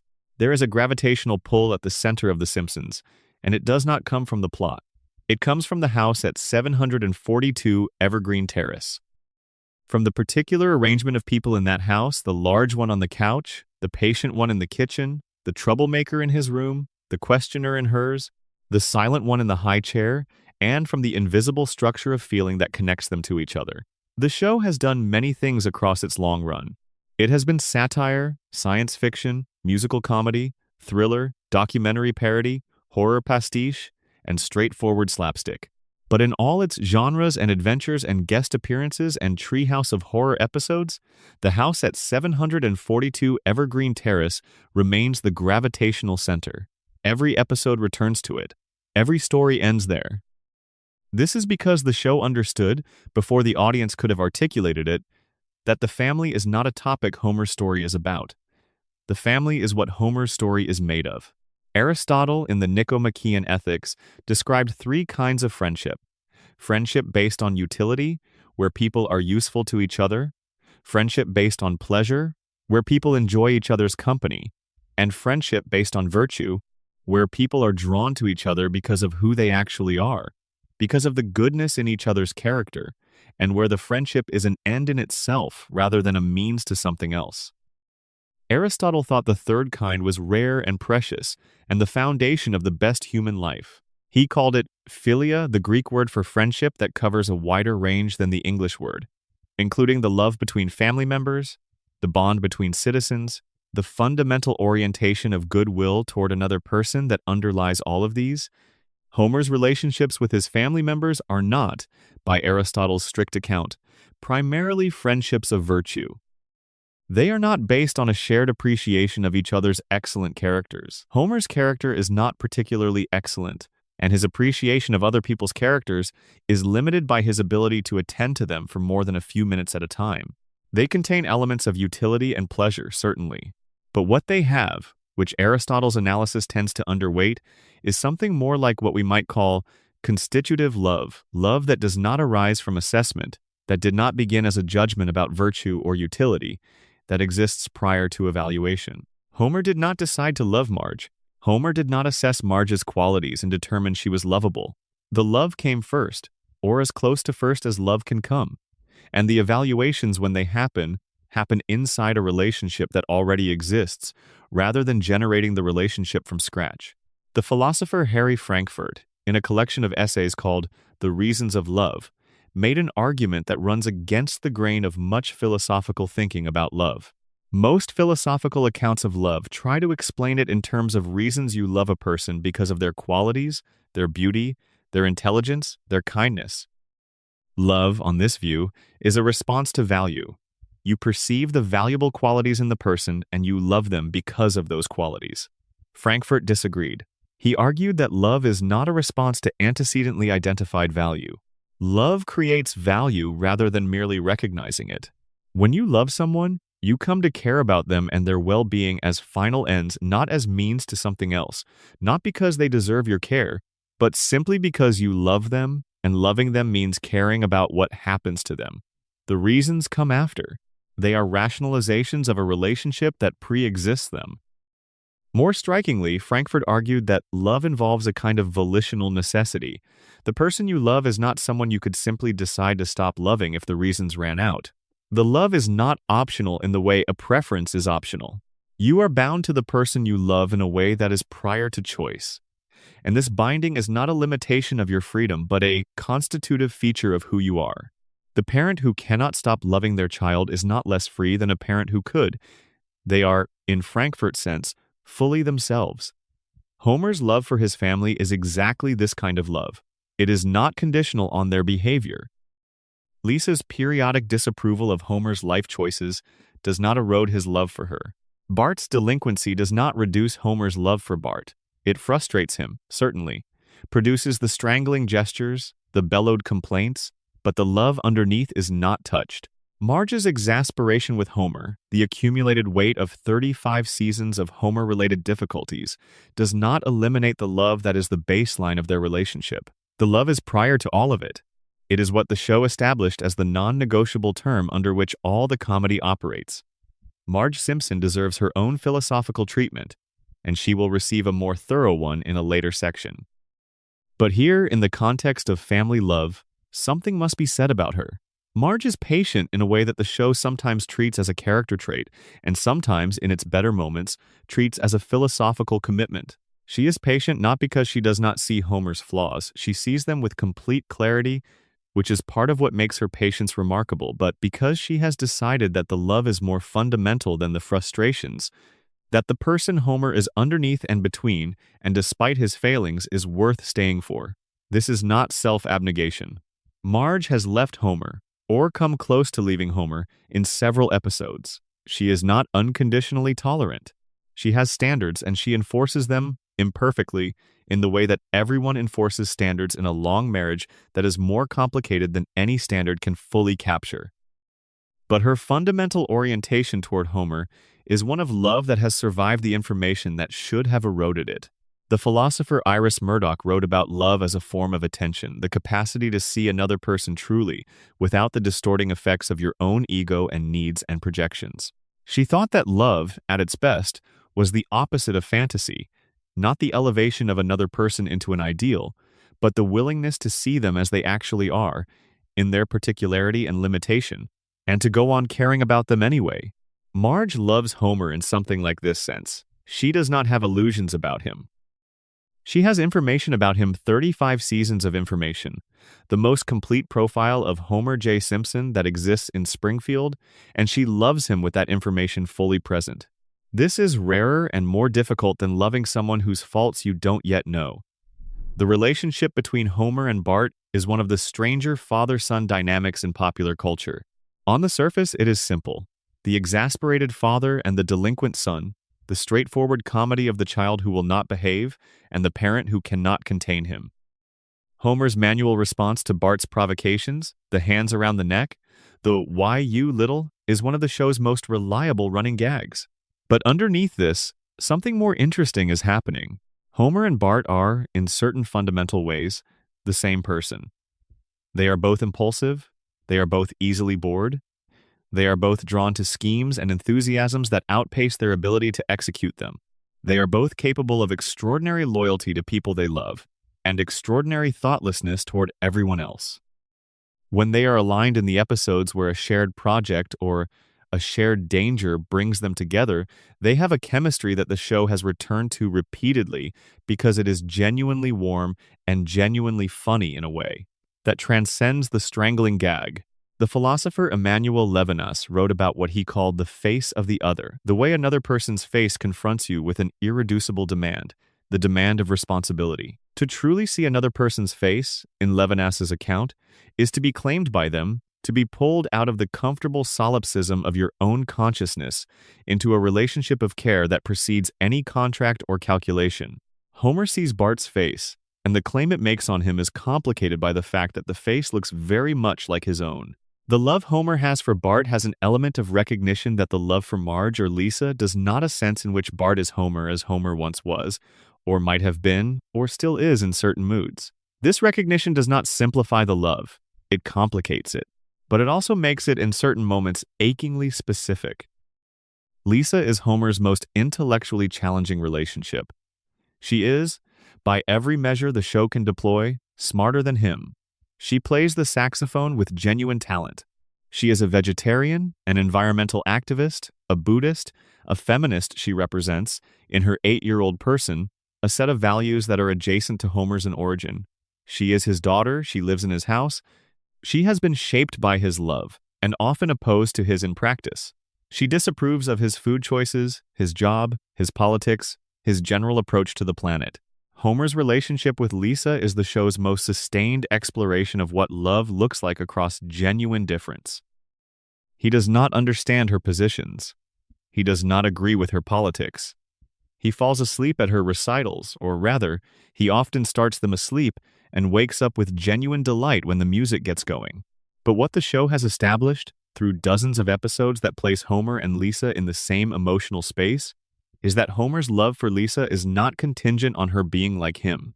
He loves her specifically as she is the difficult parts, the challenging parts, the parts that implicitly criticize his life just by existing. This is philosophically significant. Much of what passes for love in families is actually comfortable recognition, the pleasure of seeing yourself reflected back, the warmth of people who share your assumptions and confirm your choices. Lisa does not do this for Homer. She is a persistent, gentle, saxophone-playing critique of his existence, and he loves her without requiring her to stop. The philosopher Robert Nozick, in a short but rich essay on love, wrote about love as creating a we, a unit that thinks and acts partly together, whose members' well-being is internally connected rather than merely adjacent. To love someone, in Nozick's sense, is to partly constitute your own well-being through theirs. Their flourishing is partly your flourishing, their suffering, partly your suffering. Homer and Lisa form a we of this kind, across all the difference. When Lisa suffers, when she is isolated, when the world is too much, when her intelligence feels like exile rather than gift, something in Homer suffers too, even if he cannot always name what it is or do anything useful about it. Maggie is the mystery of the family. We will spend more time with her elsewhere. But here, in the context of family love, one thing must be said. Homer's love for Maggie is perhaps the purest love in the show. It is the love for the person you know least. Maggie does not speak. She communicates through expressions and gestures and the occasional pointed intervention. She is opaque in ways that Bart and Lisa, for all their complexity, are not. And yet Homer's love for Maggie has a quality of completeness, a tenderness that is not complicated by relationship history or recurring conflict, because Maggie has not yet accumulated the history or the conflict. She is new. She is always new. And Homer's love for the new, for the thing not yet complicated by repeated failure, is something the show lets us see in his relationship with the baby, who has been a baby for 35 years. The moment in the episode And Maggie Makes Three, one of the show's most celebrated half hours, where Homer assembles a collage of photos of Maggie over his workstation, is one of the show's purest, emotional statements. Homer had removed his motivational plaque, "Don't forget you're here forever," because it depressed him. He replaced it with Maggie's photos, carefully arranged so that the letters of the plaque now read, "Do it for her." This is what love looks like in its simplest and most uncomplicated form. Not the love that survives difficult history or crosses intellectual disagreement or manages the exasperation of a delinquent child. The love that simply says, "I do it for her. The doing is for the other." The suffering and the labor and the daily return to the plant that I do not understand and did not choose, all of it is in service of something that is not me, that is entirely outside my own appetites and comforts, that is worth every minute of the doing. The philosopher de Beauvoir wrote about love as a form of freedom, not freedom from each other, but freedom realized through genuine relationship, through the encounter with an other who is genuinely other, who is not a mirror or a projection, but a separate consciousness with their own freedom and their own world. The family at 742 Evergreen Terrace is not a utopia of free subjects encountering each other with perfect clarity. It is a mess. It is the mess that families are full of projection and misunderstanding and the accumulated weight of old dynamics that no one quite knows how to dissolve. But it is also, in its way, what de Beauvoir meant. There are 5 separate consciousnesses in that house, each genuinely other to the others, each genuinely themselves. They do not collapse into each other. They maintain their distinctness. Homer is Homer, and Marge is Marge. And the love between them is the love between two distinct people who have looked at each other fully and kept choosing the looking. This is what makes the show's best episodes so affecting. Not the plots are often absurd, but the underlying reality. A family that is genuinely diverse in its members, genuinely honest about its dysfunction, genuinely committed to continuing, in spite of all the reasons not to. The house at 742 Evergreen Terrace is full of love that is imperfect and ongoing, and not going anywhere. That is, in the end, what love is. Section 8. Homer and God. The Theology of the Accidental Saint. Homer Simpson has met God. Not as a metaphor, not in a dream sequence the episode later explains away. Within the show's own terms, Homer has had direct, face-to-face conversations with the creator of the universe, and God has spoken back to him in a voice that was warm and particular, and not what Homer expected. Their first significant encounter occurs in the season 4 episode Homer the Heretic, one of the most theologically sophisticated half hours in the history of American television, which is a sentence that should not be possible about The Simpsons, but somehow is. The premise: Homer decides not to go to church. He stays home, watches football, cooks himself a perfect breakfast, dances in his underwear, and has what he describes as the best day of his life. He has a dream in which he meets God, and God, rather than rebuking him for skipping services, engages Homer in a conversation about the nature of religious experience that is genuinely thoughtful. Homer asks if he's really God. God confirms it, and adds, "Thou art," with an amiability that suggests the Almighty finds Homer, if not exactly representative, at least not entirely disappointing. Later in the episode, Homer's house catches fire, and it is Ned Flanders who rushes in first to save Homer from the flames.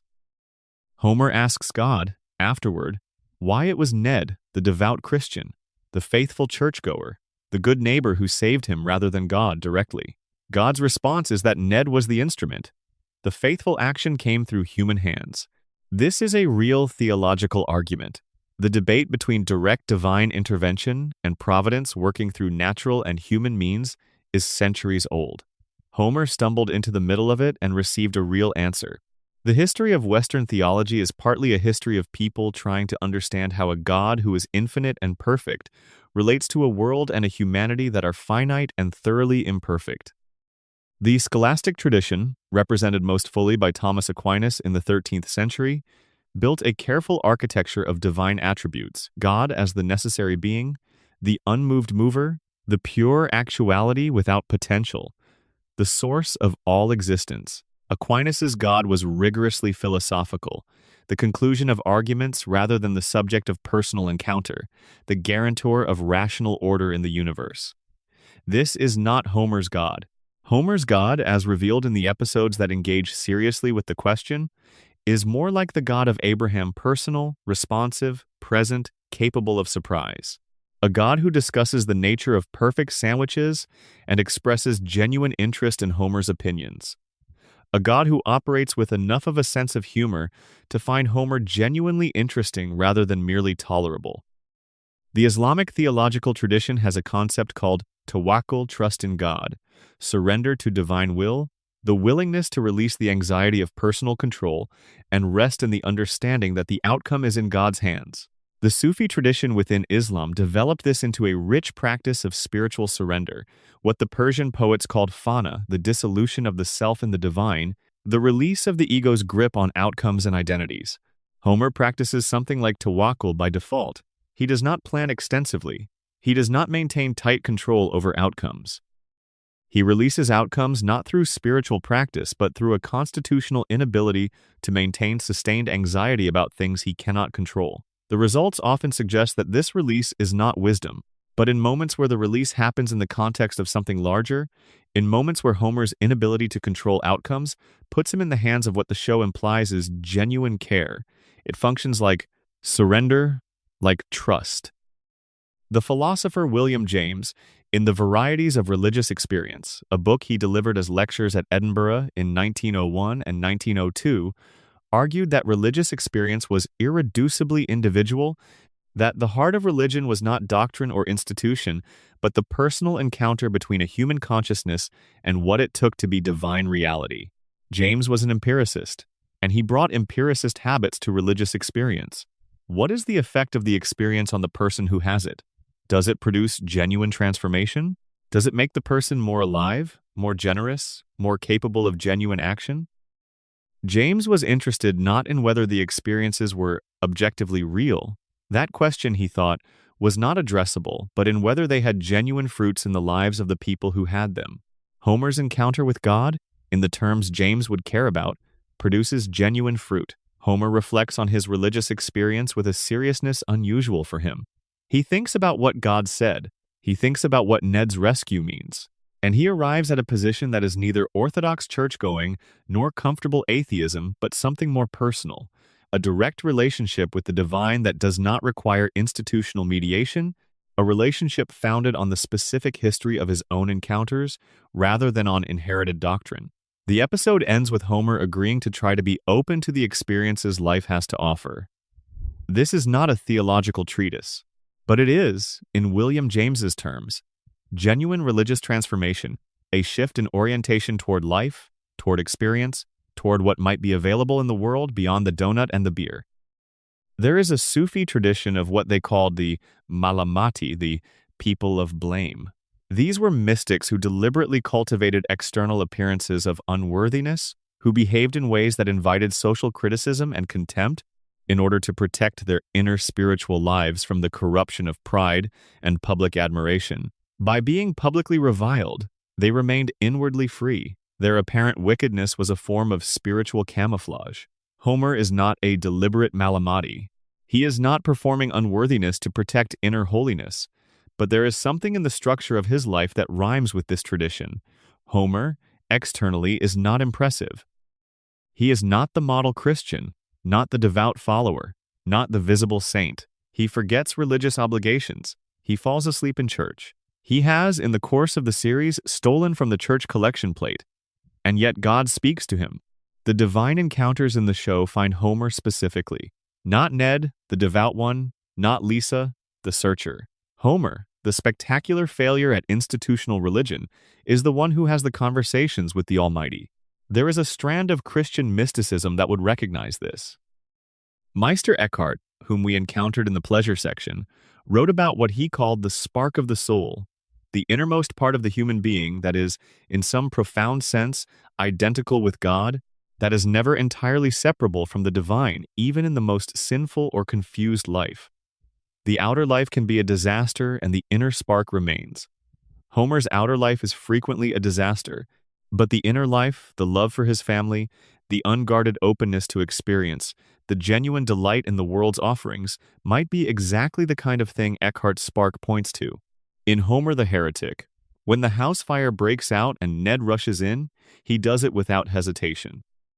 He does it because Ned is Ned, because his character, however arrived at, however conditioned, is the character of someone who rushes toward burning buildings when neighbors are inside. Homer, watching Ned come through the smoke, does not see theology in this moment.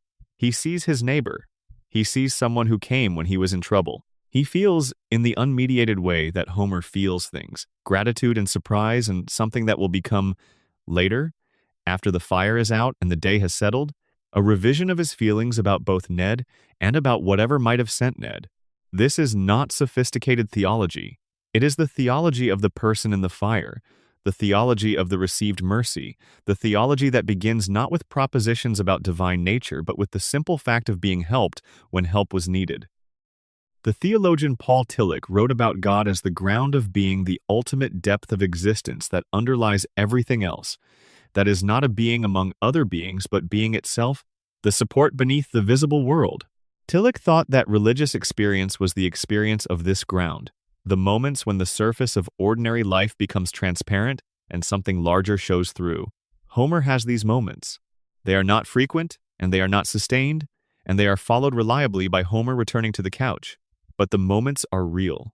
The house fire and the saved life and the neighbor coming through the smoke. The conversation with God about perfect sandwiches. The birth of each child, which the show has depicted with a gravity that transcends its usual comic register. These are moments when Homer's surface becomes transparent, when something larger shows through. He does not build a theology from these moments. He does not organize them into doctrine. He goes back to the couch. But the moments happened. And they changed him, in small and mostly invisible ways, in the direction of the person who says, "I'll try to be open." There is a moment in Homer the Heretic that deserves to be read very slowly. God says to Homer, in the dream, "Homer, I like you." Not, "You are righteous." Not, "You have pleased me." Not, "You have kept the commandments, or attended the services, or demonstrated the requisite virtue." Homer, I like you. This is grace in its most radical form. Not earned, not conditional on performance, not dependent on Homer becoming someone he is not. God likes Homer, as Homer is. Yellow, impulsive, four-fingered nuclear safety inspector, man who ate the donut, man who forgot the anniversary, man who slept through the recital, man who tried to try. The theological term for this is unconditional positive regard, though psychologists borrowed the phrase from Carl Rogers rather than from the tradition. The tradition has other words: grace, agape, the love of God that does not depend on its object's worthiness, the love that precedes and exceeds any human deservingness. Homer has received this love, in the show's own terms, directly and explicitly. He does not always know what to do with it. He probably cannot sustain the awareness of it for more than an episode's length. But he received it, in that dream, in the voice of a God who sounded warm and amused and genuinely fond. What does it mean for a man like Homer to have a religious life? Not the institutional religious life, the pew attendance and the collection plate and the Sunday morning routine. The actual religious life, the life of relationship with what is larger than yourself, the life of encounter with mystery and mercy, and the occasional dream in which something speaks. Homer's religious life is undisciplined, inconsistent, theologically unorganized, and liturgically non-existent. He does not pray in any recognizable sense. He does not read scripture. He does not belong, in any meaningful way, to a religious community, but he encounters the sacred. He encounters it in the birth of his children, and in the moment Ned came through the smoke and in the dream conversation about sandwiches. He encounters it in the quiet sunset over Springfield that the show occasionally gives him on the roof of the house, alone, looking at a sky that the show's animators have made beautiful because beauty is part of what the sky is for. William James would call this personal religion the direct, unmediated, irreducibly individual encounter with the divine, prior to doctrine and institution, the experience that is the heart of religion before the institution grows up around it. Homer has personal religion. He just doesn't know to call it that. In your body, right now, there is a warmth that has nothing to do with the temperature of the room. It is the warmth of the ongoing fact of being alive, the fact that the systems are working, that the breath is coming in and going out, that somewhere in the body there is a rhythm that has been running since before you could remember it and is running still. Homer is on the couch, the house is quiet, the children are asleep, Marge is somewhere nearby, as she always is. The television is on at a volume that suggests sleep is imminent. Outside, Springfield does whatever Springfield does at night. The power plant hums on the horizon. The stars are out. Homer does not look at the stars and compose a theodicy. He glances at them through the window, the way he glances at everything with a flicker of appreciation that doesn't quite become reflection before the television pulls him back. But the glance was real. The stars are there. The appreciation happened. That is enough. For tonight, that is enough. Section 9, Homer and the American Dream. The last true believer in a system that was never designed for him. The American dream is a promise made in the abstract and broken in the specific. The promise, stated in its most generous form, is this: in America, a person can rise from any origin through effort and talent to a life of material comfort and dignity. The son of the laborer can become a doctor. The daughter of the immigrant can become a senator. The boy from Springfield, with no particular advantages and no reliable plan, can get a job, get a house, get a wife, get a family, and call it enough. Homer Simpson has gotten all of these things. He has a job improbably sustained, incompetently performed, but real and continuous and associated with a paycheck that arrives regularly. He has a house, a 3-bedroom ranch in a suburban neighborhood, with a yard and a car in the driveway and a television and a refrigerator that is almost always stocked. He has Marge, which the show has always framed as the most improbable and therefore the most precious of his achievements. He has Bart and Lisa and Maggie, who are complicated and sometimes expensive and occasionally infuriating and entirely his. By the metrics of the American dream as popularly understood, Homer Simpson is a success. By any other metric, the situation is more complicated. The historian and writer James Truslow Adams coined the phrase American Dream in 1931 in his book The Epic of America. He meant something more expansive than the material success narrative that the phrase has since contracted to. He meant a dream of a social order in which each man and each woman shall be able to attain to the fullest stature of which they are innately capable and be recognized by others for what they are, regardless of the fortuitous circumstances of birth or position. In this sense, the sense of being recognized for what you genuinely are, of developing to your full stature, Homer's situation is more ambiguous. What is Homer's full stature? The show has suggested, in its crayon removal episode, that there is a brilliant mind in Homer that has been suppressed by a combination of physical damage and environmental poisoning, and the accumulated weight of circumstances that were, from the beginning, stacked against his development. The Homer who removes the crayon and regains his IQ is articulate, perceptive, capable of understanding his situation, and Springfield's with a clarity that the ordinary Homer cannot sustain. That Homer exists. The show put him on screen, and then the show put the crayon back. The American dream, in Adams's formulation, has failed Homer Simpson, not because Homer hasn't worked or tried or shown up, but because the circumstances that shaped him, the damaged environment, the absent mother, the educational system that did not catch what was wrong, the employer who had strategic reasons to keep him cognitively limited, have prevented him from developing to the stature he might have had. This is a specific and uncomfortable critique, not of Homer, but of the system that was supposed to allow him to rise. The philosopher Antonio Gramsci, writing from a fascist prison in Italy in the 1930s, developed the concept of hegemony to describe the way that dominant social classes maintain their power not primarily through force but through culture, through the propagation of values, beliefs, and common sense that make the existing social order seem natural, inevitable, and in the interests of everyone, including those it disadvantages. Gramsci was writing about early 20th century Italy, but his analysis has proven remarkably portable. The American dream, in Gramscian terms, is a hegemonic narrative. It naturalizes the existing social order by telling a story in which individual effort and talent are the determining factors in social outcomes, and in which those who do not succeed have only themselves to blame. The story makes the structure invisible by foregrounding the individual. Homer believes the American dream, not with conscious articulation, not with ideological commitment, but in the way that someone who has absorbed a culture believes the things that culture treats as obvious. He believes that his house and his job are the fruits of his own doing. He does not think about the union that protects his employment, or the federally subsidized mortgage that made the house possible, or the collective infrastructure that supports everything he takes for granted. He is not stupid for believing this. He is normal. The dream is designed to be believed by the people whose belief sustains it. The sociologist Herbert Marcuse, in One-Dimensional Man, published in 1964, described what he called repressive desublimation, the process by which advanced industrial societies neutralize potential dissatisfaction with the social order by delivering enough material satisfaction to prevent genuine critical consciousness from developing. In Marcuse's account, the television, the automobile, the refrigerator full of food, the comfortable house, these things are not merely products, they are mechanisms of social control.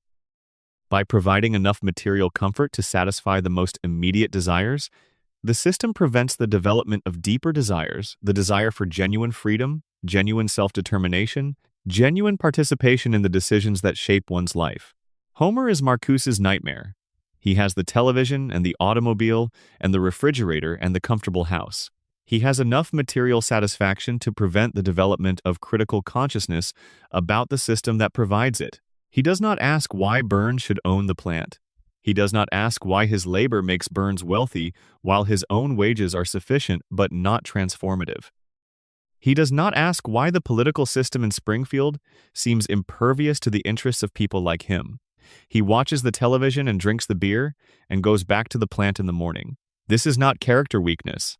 It is, in Marcuse's account, the intended outcome of the system. The system works. Homer is its product. And the product is, in a specific and chilling sense, content.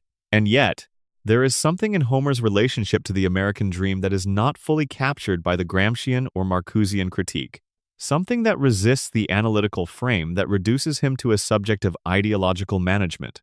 Homer wants things that the system does not offer. He wants recognition from Burns not as a political claim, not as a demand for structural change, but as a simple human desire to be known by the person whose workplace you inhabit. Burns cannot remember Homer's name. This is a recurring joke and a recurring wound. Homer wants, in the most basic way, to be seen by the person who benefits from his presence. This desire is not revolutionary. It does not threaten the system, but it is not fully managed by the system either.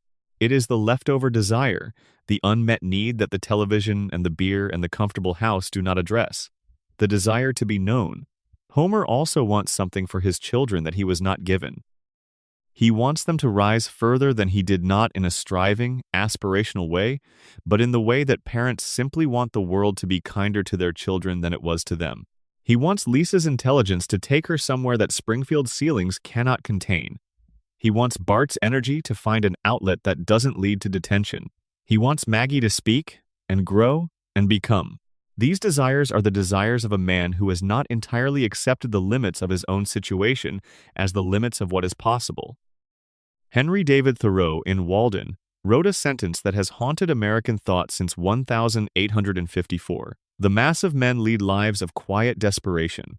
Thoreau meant it as a critique of the life of economic anxiety, of endless labor in service of debts and obligations that crowd out genuine living, of the way that Americans sacrifice their inner lives to the outer project of material accumulation.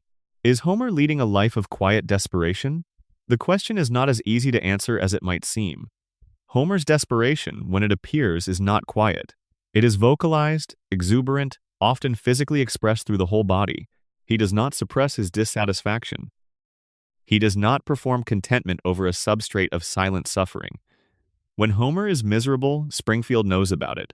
But there is a quieter Homer who appears sometimes, in the corners of episodes, who sits with the gap between what his life is and what it might have been, and whose expression in these moments is something the show does not often name but allows you to see.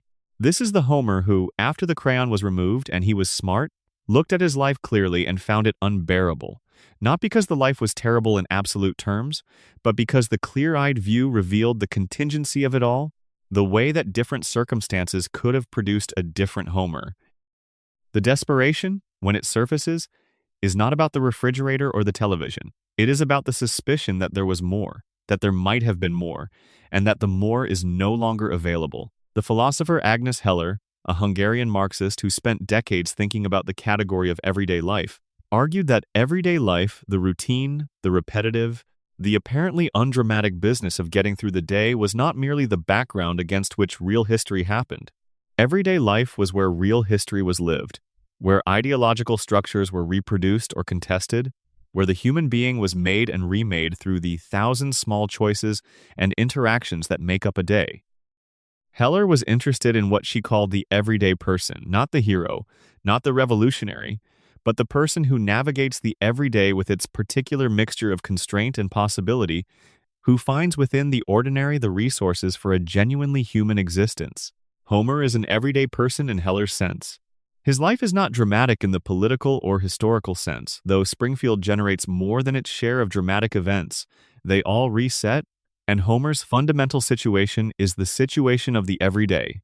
The drive to work, the day at the plant, the drive home, the family, the television, the sleep. But Heller's argument is that the everyday is where the person is made, and Homer's everyday, for all its absurdity, has made a person imperfect, inarticulate, deeply loving, often catastrophically wrong, but real, genuinely present, genuinely there. The American dream, in its official version, valorizes the extraordinary over the ordinary, the exceptional achievement over the persistent showing up, the meteoric rise over the steady maintenance of a life. Homer is not a story of the extraordinary. He is a story of the ordinary, sustained over time, maintained against entropy, powered by a love that has no philosophical sophistication but all the philosophical adequacy that love requires. There is a version of the American dream that nobody talks about because it does not make for good marketing. It is the dream of enough, not of extraordinary wealth or transformative achievement or the story of the self-made man rising from nothing to everything. The dream of enough food, enough warmth, enough people who know your name and are glad when you come home. The dream of a Tuesday evening when nothing is required of you, and the family is all in the house and the refrigerator has what you want, and there is nothing that needs doing before morning. Homer lives this dream, not in spite of all the things the bigger dream has denied him, but in a way that is genuinely its own thing complete in itself, not a consolation prize for failing at the more ambitious version. The couch is his throne. The family is his kingdom. The beer is cold. The television is on. In the America that exists between the advertisement and the reality, Homer Simpson is, by the measure that counts when you are lying in the dark at the end of the day, one of the more successful people in it. The kingdom is small. It is exactly enough. Section 10. Homer and Happiness. The deepest question the show never directly asks. Is Homer Simpson happy? The question sounds simple and is not. On the surface, Homer presents as happy. He laughs easily and fully. He takes pleasure in things with a completeness and immediacy that most adults have learned to suppress in public. He does not carry the visible weight of chronic dissatisfaction, the tight jaw, the distant eyes, the particular posture of someone who has concluded that their life is not what it should be. But the show is too honest to let this surface reading go unexamined. In its quieter episodes, in the moments it allows to breathe rather than filling them with plot, Homer's happiness is revealed to be something more complicated than the large man laughing on the couch. It is maintained against something. It is achieved repeatedly, not once for all. It depends on conditions that are not always met. Homer's happiness is not a state. It is an ongoing practice, performed mostly unconsciously, powered by an appetite for the present moment that is as much his constitution as a deliberate choice. The ancient Greeks had two words that are usually both translated as happiness in English, which is one of the reasons that talking about happiness in the Western philosophical tradition can be confusing. The first word is hedonia. It comes from hedone, pleasure, and it refers to the feeling of happiness, the subjective state of pleasure, satisfaction, the absence of pain. When you feel good, when things are going well and you know it in your body, you are experiencing hedonia. The second word is eudaimonia. It is harder to translate. It is sometimes rendered as flourishing, sometimes as well-being, sometimes as living and faring well. For Aristotle, who developed the concept most fully, eudaimonia was not a feeling but an activity.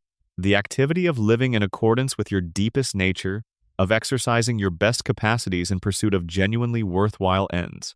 A person might be experiencing eudaimonia without feeling particularly happy at any given moment. A person might feel very happy while failing, by Aristotle's account, to live eudaimonically. Homer has hedonia, episodically and intensely. He has the donut, the beer, the couch, the good game, the perfect Sunday afternoon. He has moments of intense pleasure that are real and recognized and expressed with the full body. Whether Homer has eudaimonia is a harder question. Aristotle thought that eudaimonia required the exercise of virtue, the cultivation and exercise of specifically human excellences, the qualities that allow a human being to live well in the specific way that humans, as rational and social animals, are structured to live well. The good life, in Aristotle's account, was the active life, a life of engagement, of friendship, of civic participation, of the development and use of one's capacities in genuinely human activities. Homer is not by these criteria flourishing in the Aristotelian sense. He does not cultivate virtues consistently. He is not civically engaged. His participation in Springfield politics is usually disastrous and quickly forgotten.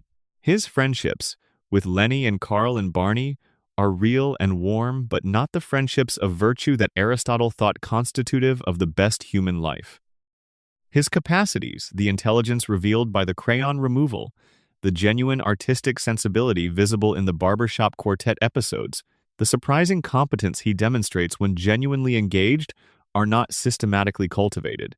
And yet there is something in Homer's life that functions like Aristotelian flourishing, without meeting its formal requirements. Homer exercises his capacities, not systematically, not with the discipline Aristotle would require, but genuinely in the moments when the current scheme has captured his full attention, in the Sunday afternoon grill, in the genuine delight he takes in music and food and physical comedy. He is not performing these activities, he is in them.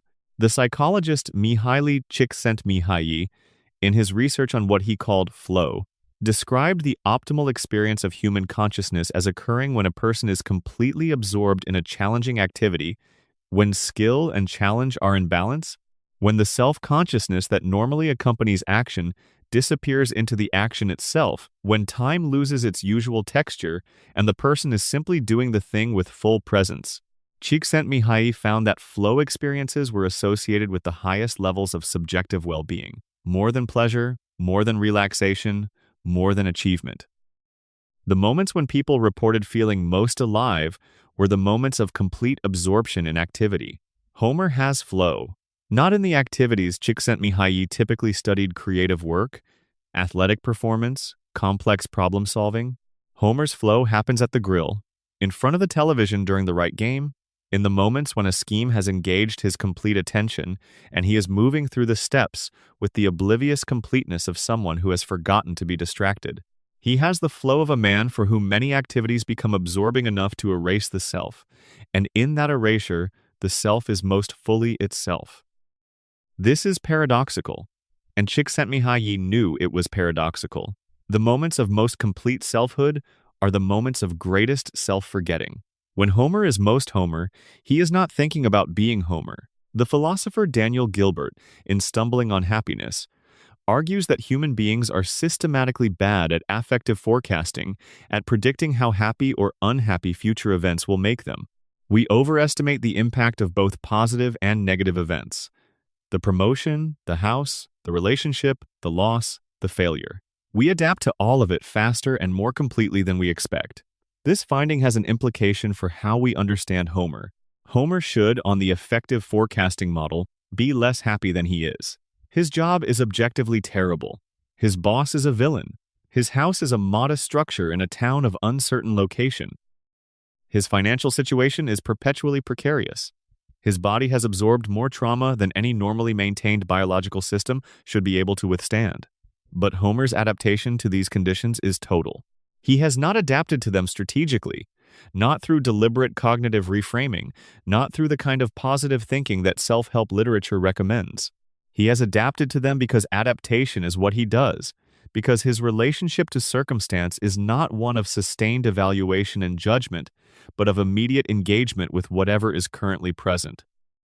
Gilbert's research points to what he calls the psychological immune system, the set of cognitive and emotional processes that allow human beings to feel better about bad circumstances than pure rationality would predict, that generate explanations and meanings and framings that support well-being in the face of adversity. The psychological immune system is most effective, Gilbert argues, when people are not aware of it, when the meaning-making happens below the level of conscious analysis. Homer's psychological immune system is extraordinarily robust. It operates without his awareness, which means it operates without his interference. He does not undermine his own adaptations by scrutinizing them. He does not convince himself that his happiness is invalid because it is based on insufficient circumstances. He just keeps being happy, in the way that organisms keep performing their functions when the conditions allow. The philosopher G.E. Moore, in Principia Ethica, argued that happiness was not the only good, and that the analysis of what made life good needed to go beyond the simple maximization of pleasant experience. Moore proposed what he called the organic unity test. The value of a complex whole is not simply the sum of its parts. A world containing both consciousness and beauty is better than a world containing consciousness without beauty, even if the conscious beings in both worlds are equally happy. The relationships between things matter to their value in ways that the simple addition of hedonic units cannot capture. The Simpsons as a whole embodies this principle. Homer's life is not maximally hedonically pleasant. He suffers repeatedly. He fails comprehensively. The moments of genuine delight are genuine precisely because they occur against a background that is not uniformly delightful. The love he has for his family is not separable from the frustrations the family generates. The pleasure of the cold beer at the end of the workday is not separable from the workday that precedes it. The value of Homer's life is organic in Moore's sense. It cannot be understood by isolating and summing its pleasant moments. It requires understanding the whole, the structure, the relationships, the way that suffering and pleasure and love and failure compose, together, something that has more value than any of its elements taken separately. This is one of the things the show does best. It shows us the whole. Not the highlight reel, not the worst moments, but the continuous texture of a specific human life, messy, inconsistent, sometimes very funny and sometimes quietly devastating, and it asks us to attend to the whole thing. Thoreau's warning about quiet desperation returns here, but with a different implication than it had in the American Dream section. Thoreau was not counseling ambition. He was not saying, leave your ordinary life and pursue extraordinary achievement. He was saying, leave the life of anxious economic striving and find out what genuinely matters to you. The men he was worried about were not failing at the American dream. They were succeeding at it, accumulating the property and the material comfort, and finding themselves no more alive, no more genuinely present, no more in possession of their own days than they had been when they started. Homer has not accumulated much. He has not pursued the larger version of the dream, but he has also not traded his own presence for the pursuit.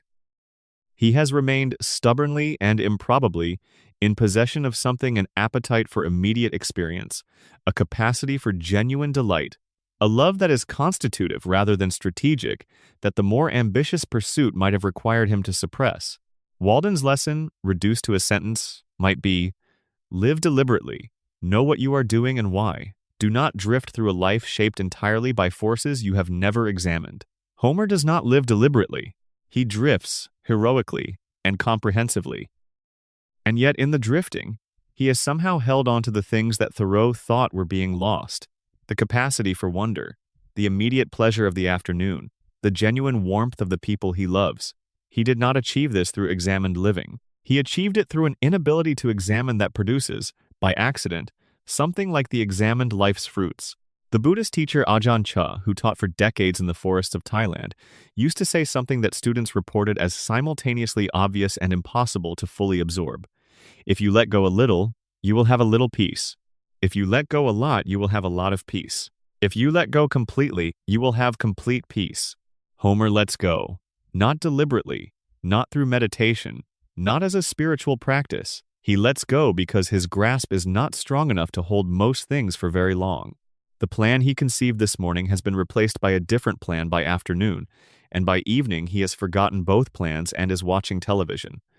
The letting go is not wisdom, but it produces something like the wisdom's result: a life not burdened by the accumulated weight of plans that didn't work and grievances that were never resolved, and the slow accretion of resentment that hardens ordinary unhappiness into something permanent.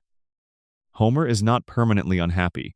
He is temporarily unhappy, repeatedly, about specific things, and then the temporary unhappiness passes because everything in Homer passes, and he is back to the baseline, which is a man on a couch in a house he owns with a family that loves him and a refrigerator that is probably not empty.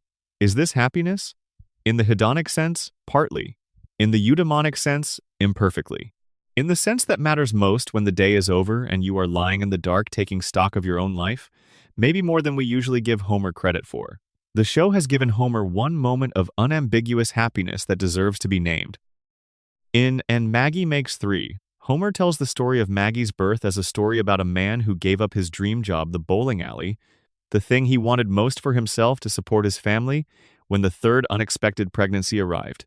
He goes back to Burns, he goes back to the plant, he goes back to the job he hates, under the boss who cannot remember his name, with the motivational poster that says, "Don't forget, you're here forever."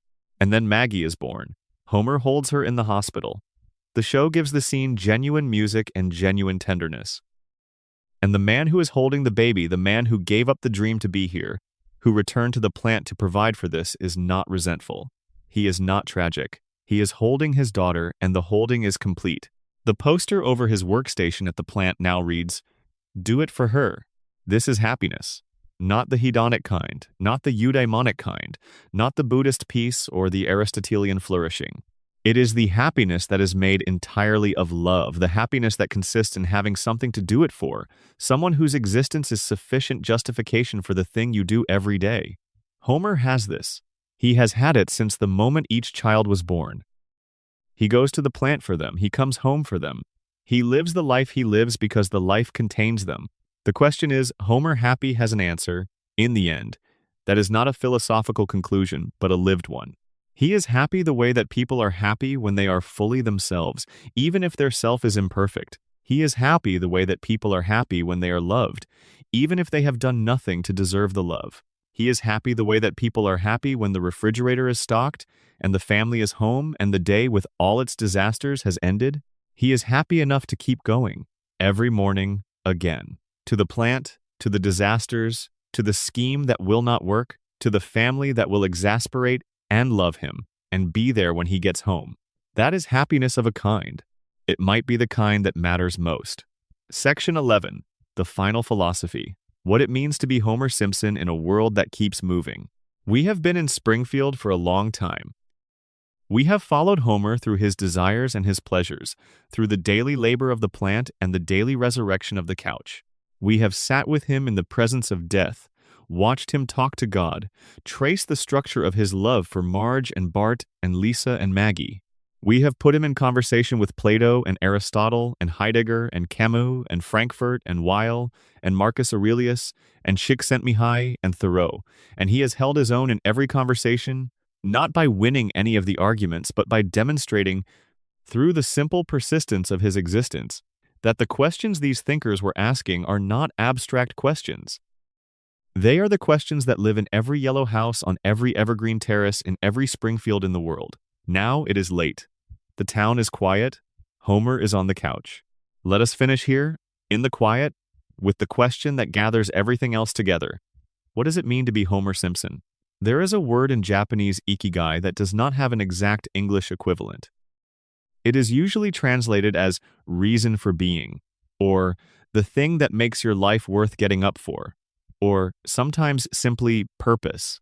The concept has been studied by longevity researchers who notice that the communities in Japan with the longest-lived populations, particularly in Okinawa, shared a strong cultural practice of ikigai, of having a clearly felt sense of what one's life is for. The researchers who popularized ikigai in the West often represented it as a Venn diagram, the intersection of what you love, what you are good at, what the world needs, and what you can be paid for. This rendering is probably too tidy. The Japanese concept is more felt than diagrammed, but it captures something. Ikigai is the felt experience of having something to do that matters, something to be here for. Homer's ikigai, if you follow the thread from the plant to the family to the couch to the backyard grill, is not complicated. He is here for them. For Marge and Bart and Lisa and Maggie. For the cold beer at the end of the workday. For the Sunday afternoon when nothing is required. For Springfield, the improbable and impossible town that is somehow, against all logic, home. This is not a grand purpose. It does not involve saving the world or advancing human knowledge or contributing to civilization in any measurable way. But the researchers who study longevity will tell you that grand purposes are not required. What is required is the felt sense of being needed, of having somewhere to be and someone to be there for, of getting up in the morning because the morning contains something that is yours. Homer has this. He has had it since Bart was born. It is the one thing about him that has never wavered.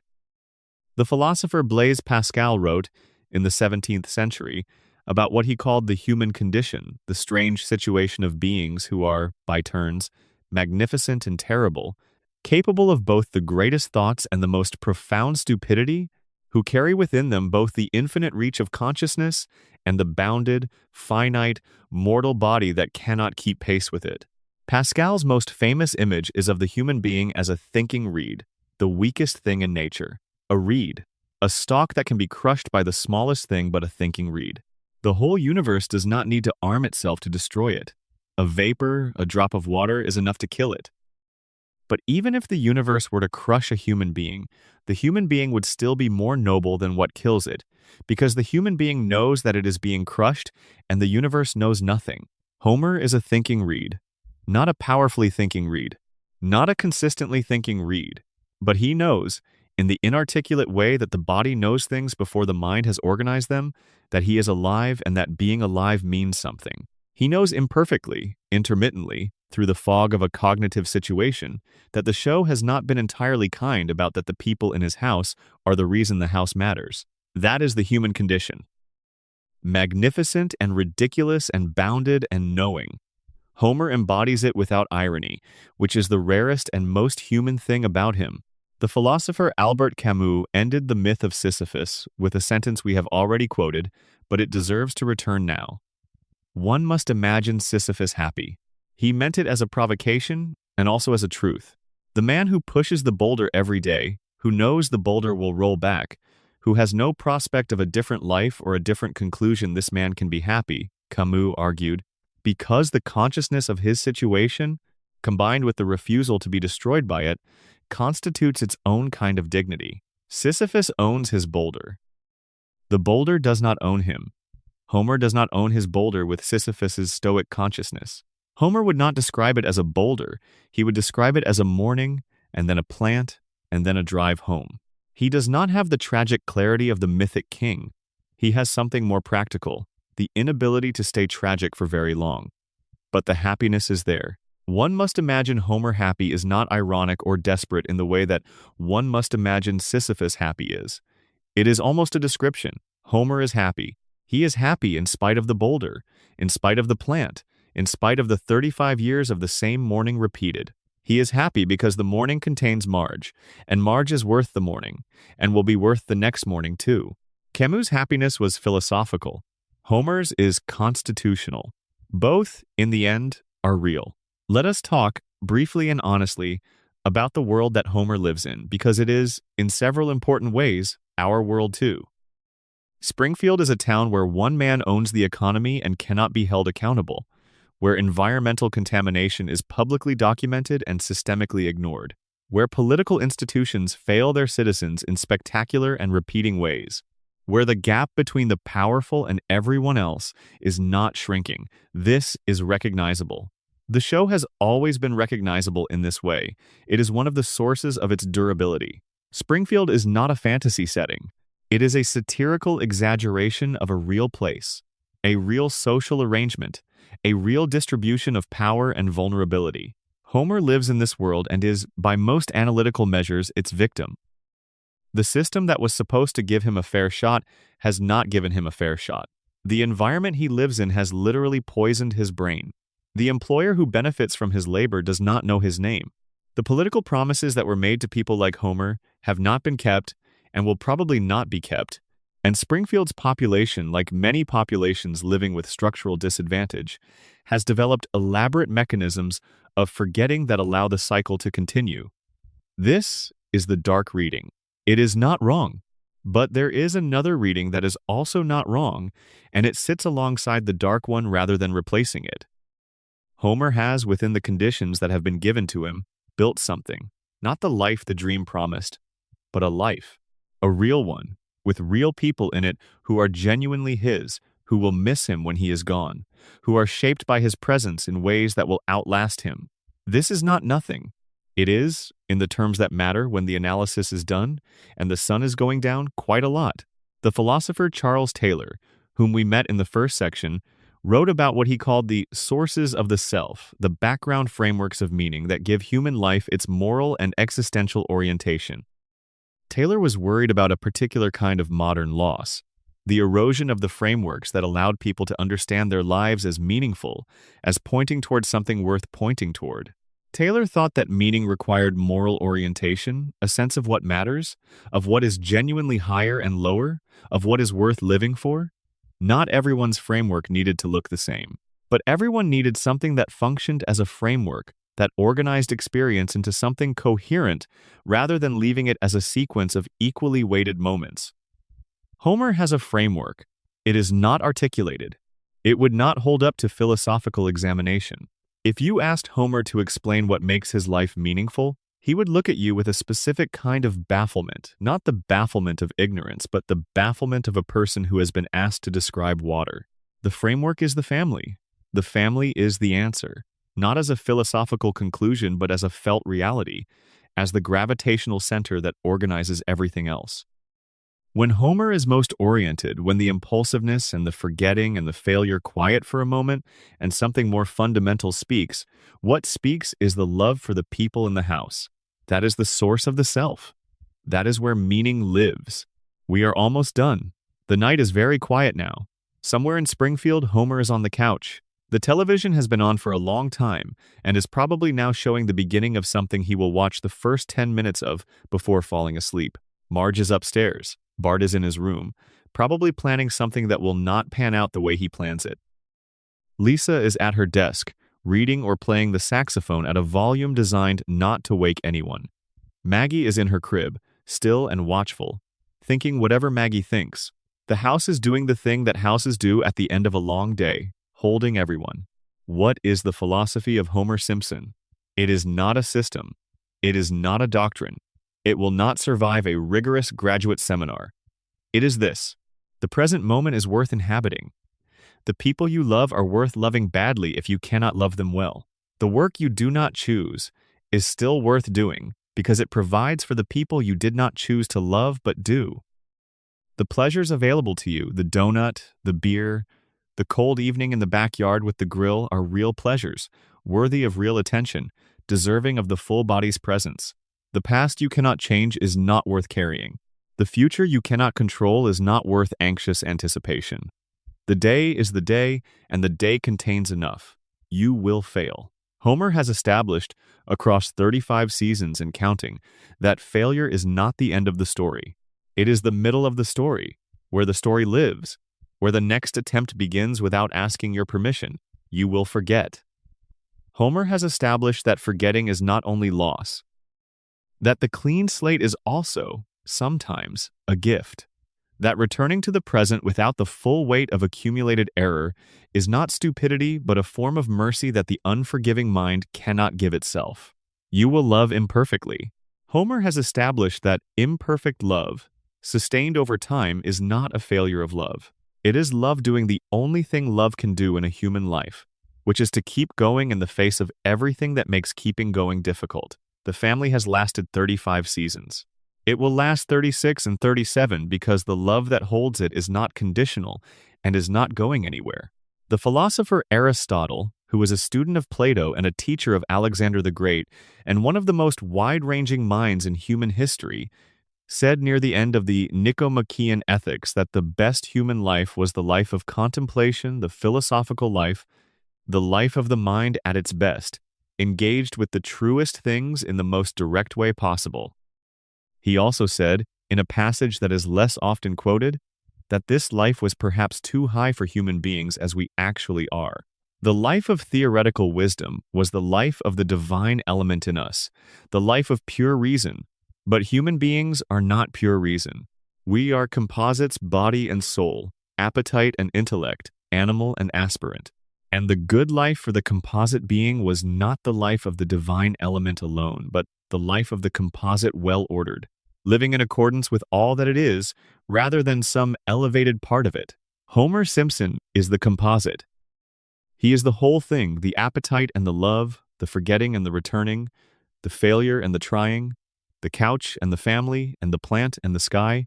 He is not the life of theoretical wisdom. He is the life of the composite human being, imperfectly ordered but genuinely present, failing constantly at the higher aspirations and succeeding, quietly and without fanfare, at the fundamental one. He is here. He keeps being here. After 35 years and counting, after everything Springfield has thrown at him and he has thrown at himself, after every disaster and every reset, and every morning that began with the plant and ended with the couch, Homer Simpson keeps coming back. That is, in the end, the philosophy. Show up, keep going, love the people, have the donut. It is not the philosophy of a saint or a sage. It is the philosophy of a person in a yellow house on a street that doesn't exist in a town without a state, doing the things that people do, and finding in those things improbably, stubbornly, against all reasonable expectation, a life worth living. The couch is comfortable, the family is nearby, the day is over. Sleep is the most honest thing the body knows, and Homer has always understood this without any philosophical justification. You lie down, the thoughts slow. The world recedes to its proper distance there, but not pressing, not demanding, not requiring anything of you until morning. And in the morning, Springfield will be there. Homer will be there. The plant will be waiting, and Marge will be making coffee, and the children will be doing whatever children who do not age do on a Tuesday morning in a town without coordinates. The loop is the show. The show is the loop. It has been running since 1989, and it will run after you have fallen asleep tonight and woken up tomorrow and had your own coffee in your own kitchen, in your own imperfect and real life. But right now, in this moment, you do not have to solve anything. You do not have to be the best version of yourself.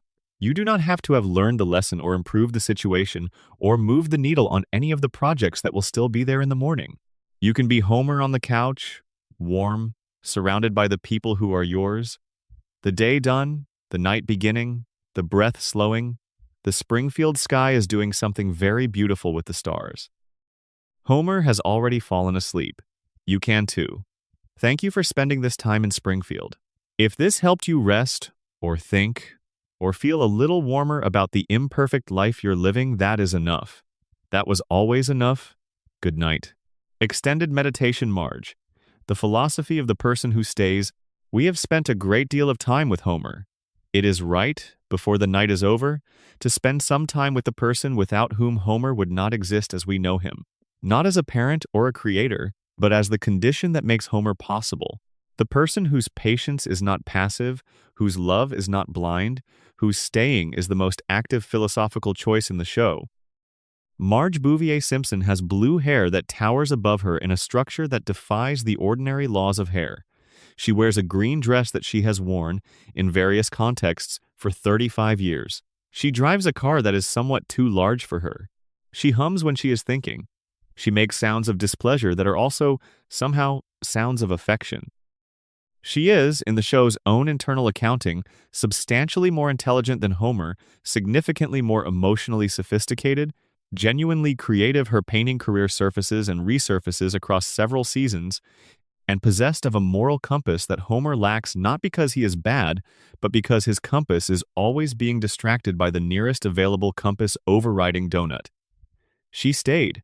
This is the central fact about Marge that philosophy has not spent enough time with.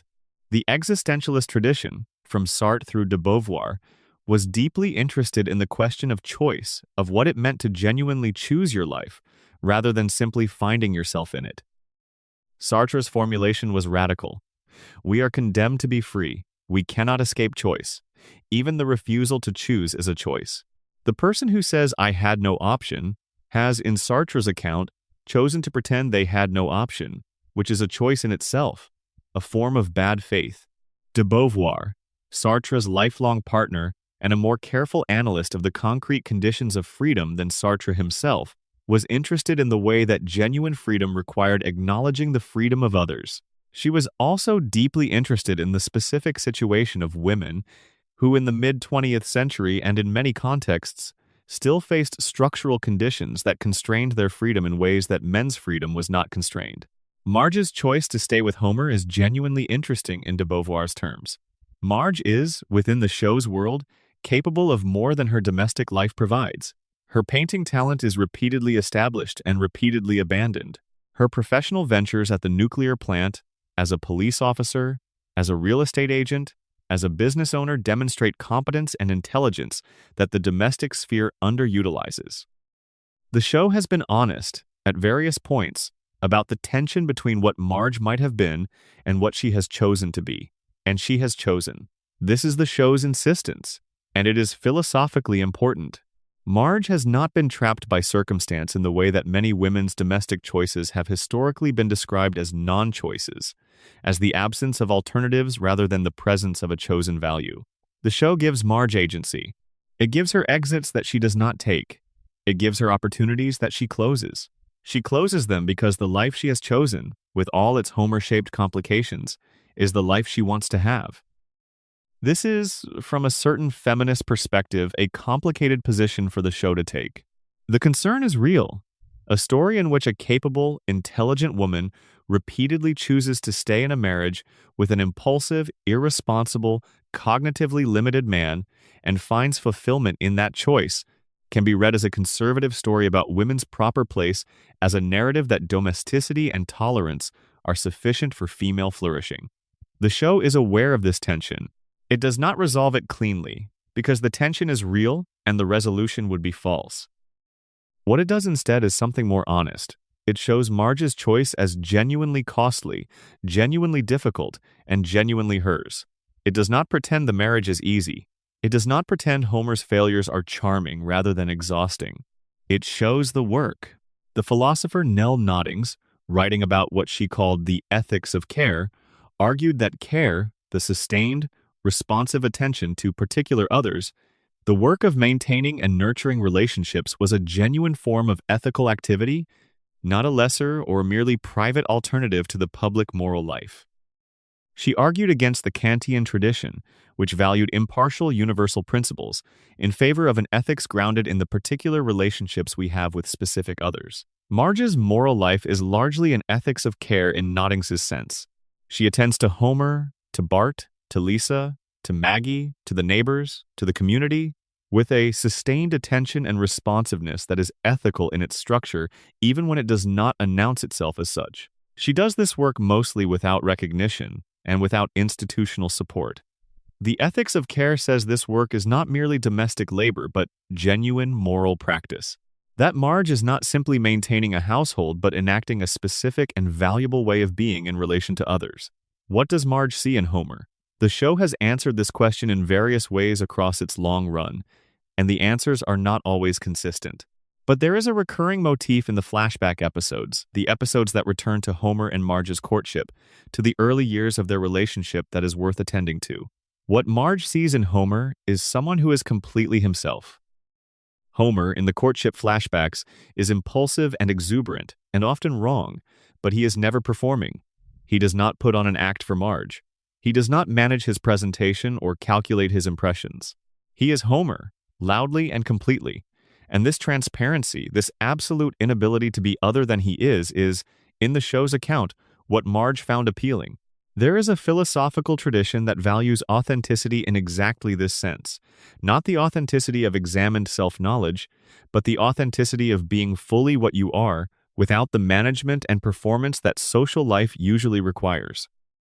Taylor's authenticity, Heidegger's own most possibilities, the Romantic tradition's celebration of the natural and unmediated self. Homer is authentic in this sense, not by effort but by constitution.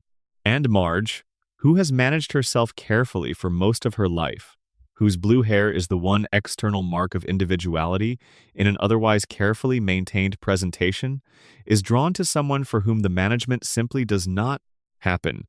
Homer cannot not be Homer.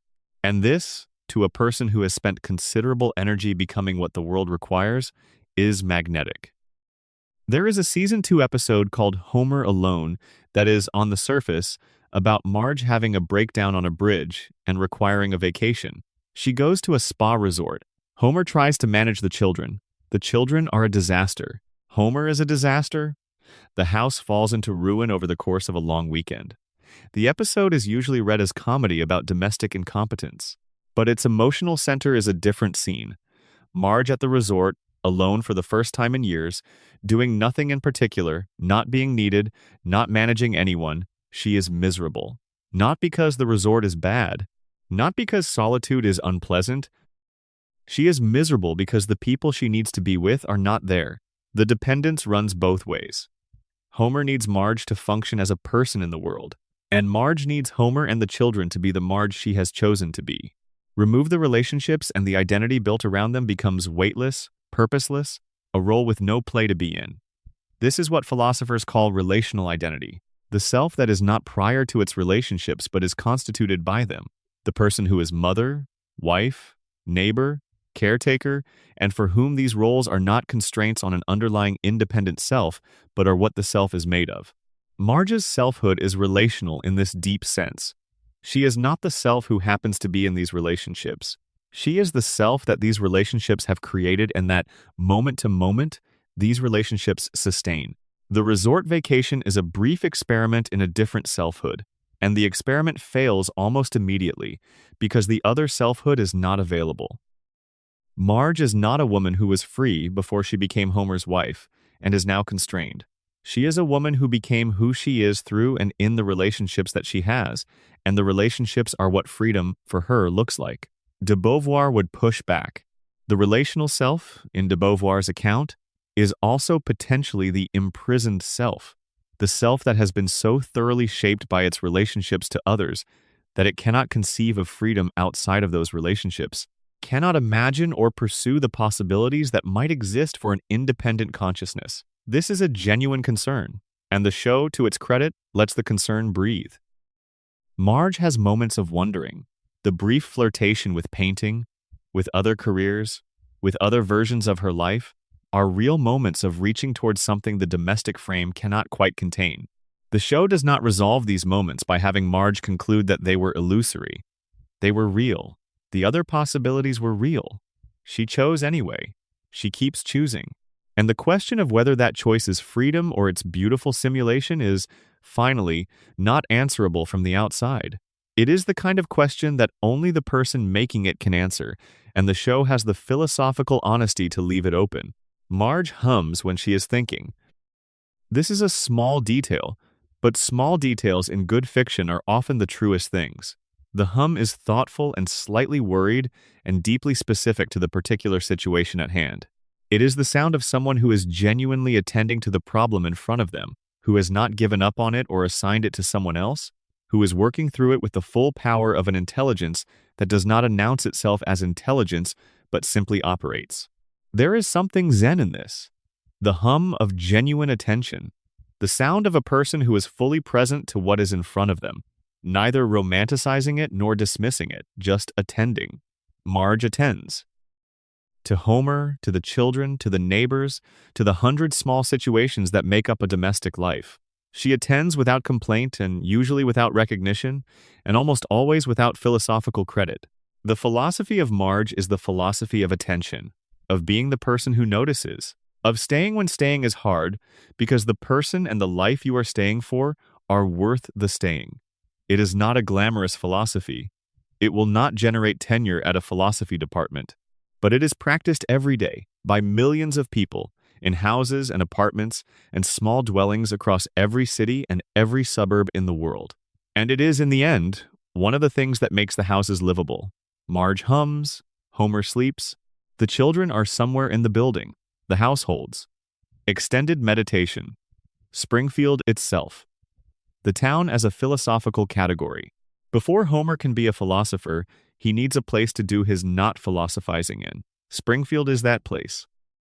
It is a town that does not exist on any map, cannot be located in any state, and has been described in ways that place it simultaneously on the coast and in the heartland, near the Canadian border and near Mexico, in the grip of winter and in the heat of a desert summer.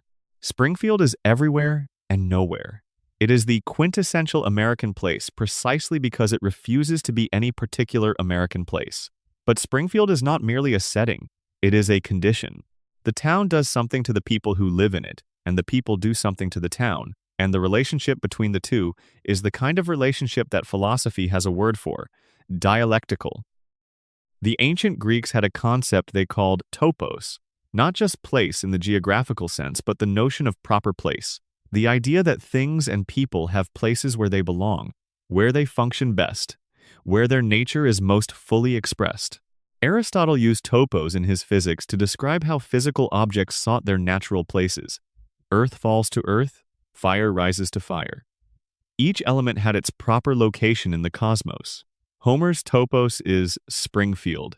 Not because Springfield is ideal, it is demonstrably not ideal. It is polluted and corrupt and governed with a combination of incompetence and malice that should make it uninhabitable. But because Homer is, in the deepest sense, of this place, he did not choose it. He was born into it and has never seriously left it. He is shaped by it and he shapes it. The philosopher Edward Casey, in a series of books on place and dwelling, argued that places are not neutral containers for human life, but active participants in the constitution of experience. A place has its own character, its own history, its own atmosphere, and this character seeps into the people who inhabit it in ways that are deeper than the people usually know. The place is not just where you are. The place is partly what you are. Springfield has seeped into Homer. Its rhythms are his rhythms. Its particular mixture of the absurd and the mundane, the spectacular and the routine, is the mixture that Homer's psychology was formed in and continues to operate within. He would be a different Homer in a different place. The Homer who occasionally imagines other lives, in the episodes where circumstances briefly deposit him in New York or Paris or some improbable frontier setting, is recognizably Homer but slightly displaced, slightly off his particular frequency. Springfield is Homer's frequency. He resonates with it in the way that a tuning fork resonates with its specific pitch, and in resonating with it, he produces the sound that is specifically his. The philosopher Gaston Bachelard wrote, in The Poetics of Space, about the phenomenology of home, about the way that the house, the first inhabited space, becomes a kind of psychological organ, a structure of memory and feeling and possibility that the adult carries forward into every subsequent space they inhabit. Bachelard was particularly interested in corners and nooks and the intimate spaces where the self retreats from the world attics and cellars and the understair spaces where children hide and dream.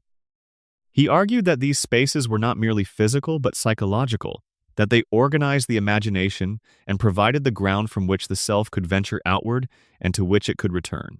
Homer's corner is the couch. His intimate space is the kitchen.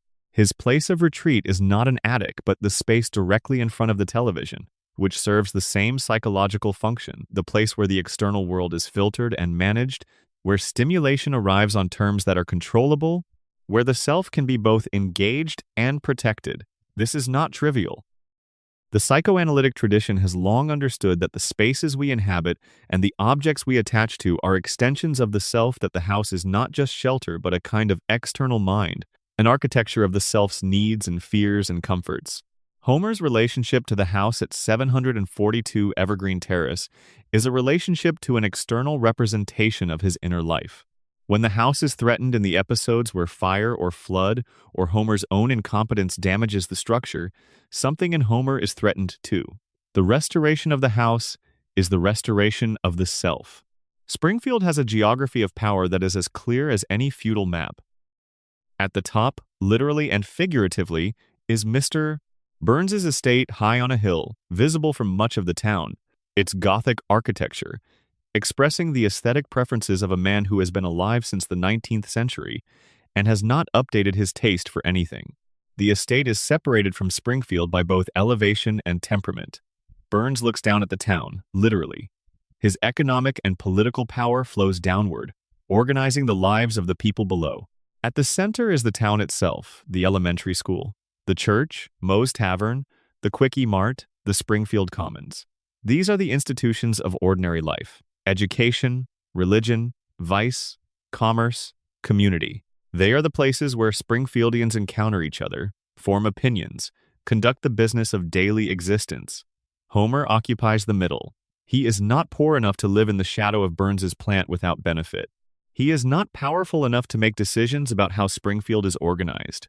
He is the median man, not the median in the statistical sense of the person exactly at the center of the income distribution, but the median in the phenomenological sense of the person for whom the structures of ordinary life are most directly experienced, who is subject to them without being either exempt from them or completely crushed by them. This position in the middle, subject but not crushed, is the position from which comedy about social structure is possible. The person at the bottom of the structure cannot laugh easily at it. Their relationship to it is too direct, too painful. The person at the top cannot laugh genuinely at it. Their relationship to it is too invested, too protective. The person in the middle, Homer, the everyman, the person who is subject to the system but survives it, can laugh. This is part of why Homer is funny. He is positioned at exactly the right distance from the structure that makes him possible. The town meeting is a recurring feature of Springfield's social life, and it is one of the show's most reliable comic mechanisms. Whenever Springfield faces a collective problem, a bear attack, a monorail proposal, the arrival of a new neighbor, the blocking of the sun, the town assembles in a single room and proceeds to handle the situation with a spectacular mixture of passion, ignorance, and non sequitur.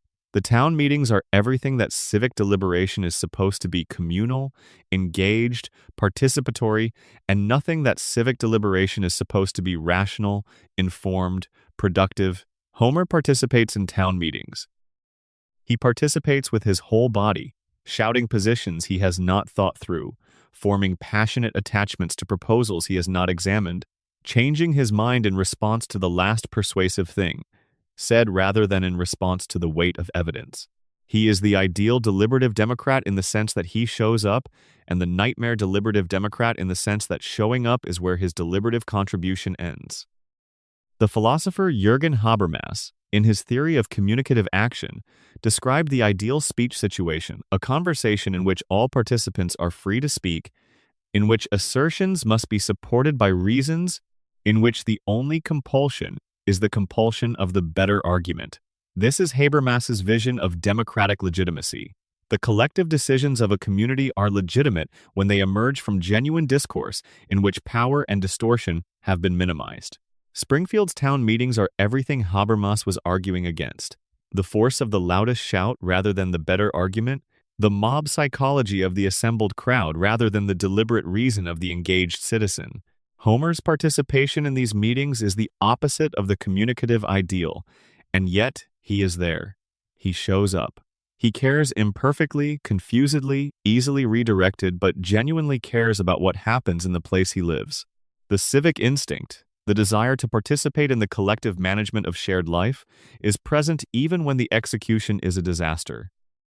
And in a civic culture that increasingly struggles to get people to show up at all, this is worth something. Springfield has a bar. Moe's Tavern is, after the family home, the most important location in Homer's emotional geography. It is the place where he goes to be with people who know him, Lenny and Carl and Barney, the friends of a lifetime without the requirements of domestic performance. He does not have to be a good father at Moe's. He does not have to be a good husband. He can be Homer, in company, with beer. The philosopher Aristotle, in his analysis of friendship, noted that the pleasures of friendship were partly the pleasures of place of the shared location where the friends habitually assembled. The symposium, the gathering of friends around a table, was a recurrent image in Greek thought of the good life's expression. Friends, food, wine, conversation. Homer's symposium is Moe's. The conversation is not philosophical, except in the sense that all genuine human conversation is philosophical when it is honest. The wine is beer, the food is peanuts, but the friends are real. Lenny and Carl and Homer have a friendship that the show has maintained across 35 seasons, through all the episodic absurdity and the character inconsistency that comes with a show that long. The friendship between these three men, simple, loyal, not very articulate about itself, expressed mostly through the shared activity of sitting at a bar and being present to each other, is one of the quieter things the show does right. Friendship of this kind, the friendship of presence, of showing up in the same place over many years, is not glamorous in philosophical terms. It is not the friendship of virtue that Aristotle most celebrated. But it is real, and it does something for Homer that nothing else does. It provides the experience of being known by people who are not his family, who have no obligation to know him, who show up anyway. Moe's is always lit. Moe is always behind the bar. Homer's stool is always available. There is a comfort in this, the comfort of the known place, the consistent welcome, the world that will be there when you arrive and will hold you for the duration and will let you go without drama when it is time to go home. The town clock in Springfield is broken. This is not a metaphor I am deploying. In several episodes, the town clock is referenced as being incorrect, as having been broken for years without anyone bothering to fix it. Springfield's official time is wrong. The mechanism that is supposed to orient the town in the flow of public time is not working. This detail, dropped casually and never dwelt on, is one of the show's most economical expressions of its larger reality. Springfield is a town that has opted out of certain aspects of the ordinary framework of reality, including, apparently, accurate timekeeping.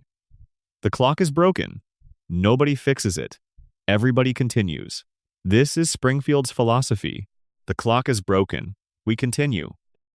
The structures that are supposed to maintain the normal flow of things have failed. We continue. The official version of reality has long since separated from what is actually happening. We continue.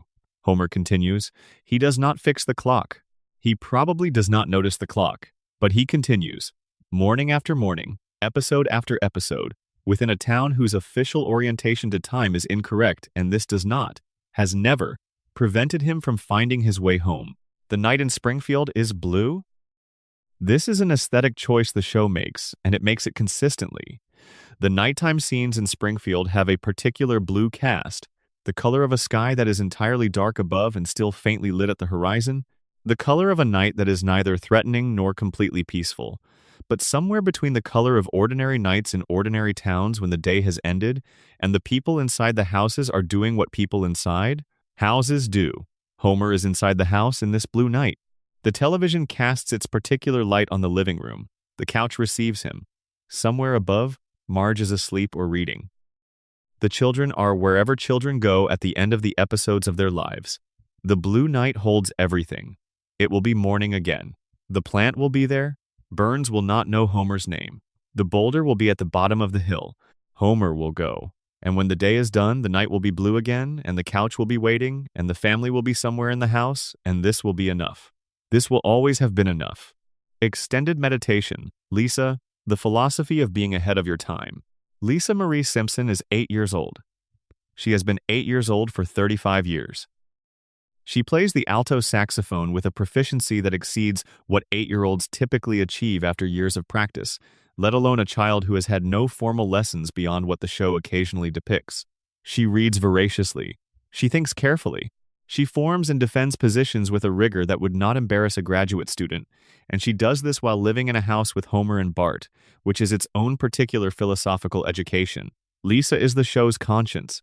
She is the character who notices what the other characters choose not to see, who names the problems that Springfield has collectively agreed to leave unnamed, who points at the three-eyed fish and says what the thing obviously means. She is also, repeatedly, the character who is ignored, dismissed, patronized, or simply talked over by people with less to offer and more confidence in offering it. This is the philosopher's condition. This is what it has always been like to be ahead of the conversation you are in. Socrates was executed, not because he was wrong, but because he was right in ways that were inconvenient for the people with power. He asked questions that the comfortable did not want asked, drew conclusions that the powerful did not want drawn, made visible the gaps between the official version of Athenian virtue and what Athenian virtue actually looked like in practice. The show, in its treatment of Lisa, is honest about this dynamic in a way that is both funny and quietly devastating. Lisa is right, regularly, about things that matter. The pollution is real. The democracy is failing. The advertising is manipulative. The food is unethical. The institutions that are supposed to serve children are actually serving the adults who run them. Lisa sees this and says it with the clarity and specificity of someone who has done the work, who has thought carefully, who has evidence, and Springfield does not want to hear it. The philosopher Thomas Kuhn, in The Structure of Scientific Revolutions, described how scientific communities resist paradigm changes, how the people invested in the current explanatory framework tend to interpret anomalous data as errors rather than as evidence of the framework's limitations, how the person who proposes a genuinely new framework is often dismissed until the accumulation of anomalies can no longer be contained. Lisa lives this. She is the anomaly that Springfield's social framework cannot quite accommodate. She does not fit the accepted categories. She is too young to have the authority her intelligence would otherwise command, too female for the authority structures that Springfield operates on, too honest for the collective denial that the town has adopted as its primary coping mechanism. She keeps being the anomaly anyway. William James, whom we met in the theology section, wrote about the varieties of religious experience. He might have written, with equal appropriateness, about the varieties of intellectual experience, the specific character of what it is like to be a mind that sees things other minds do not see, that carries a version of reality that the surrounding culture cannot yet accommodate. James was interested in the misfits in the people whose experience did not fit the normal categories, who required new categories, whose existence was evidence that the existing maps of human experience were incomplete. He was sympathetic to these people in a way that the academic mainstream often was not, because he understood that the history of knowledge is the history of misfits being eventually proved right. Lisa is this kind of misfit, not because her positions are eccentric or extreme, they are, by most reasonable standards, simply correct, but because she is in an environment where correct positions on environmental protection and democratic accountability and animal welfare and intellectual honesty are treated as eccentric rather than obvious. She continues to hold the positions anyway. This is the philosophical virtue of intellectual courage, the willingness to maintain a true belief in the face of social pressure to abandon it, to continue saying the thing that needs to be said even when the room would prefer you didn't. Lisa has this virtue in a form that is more unusual than her precociousness might suggest, because she has it while living inside the very community that resists what she is saying. She loves Springfield. She loves Homer. She is not in exile, not yet, though the show's various future episode glimpses suggest she will eventually leave. She is a person who loves the place that does not yet understand her, who wants to make the place better, who is not willing to let the love become comfortable complicity. The philosopher Simone de Beauvoir described in The Second Sex the way that women in particular have been defined as other, not as subjects with their own projects and freedoms, but as the background against which the male subject defines himself. The other is the one who is looked at rather than looking, who is defined rather than defining, who exists in relation to the subject rather than for herself. Lisa resists otherness. She insists on her own subjecthood, her own perspective, her own irreducible first-person reality, in a household and a town that would be more comfortable if she occupied the role of the background character, the sensitive daughter, the smart one who is occasionally useful for exposition. She will not do it. She keeps saying I. She keeps having opinions. She keeps being the subject of her own experience in a culture that keeps proposing she become the object of someone else's. This is harder than it sounds. It is genuinely difficult to maintain the first-person perspective, the sense of one's own reality and validity, in the face of sustained social pressure to diminish it. Children are particularly vulnerable to this pressure because their authority is structurally undermined by their age, their size, their dependence on the adults who are often the source of the pressure. Lisa does it anyway. Not without cost. Her isolation is real, her loneliness is real, the sadness of being the person who sees clearly what her community refuses to see is real, and the show is honest about it. But she does it.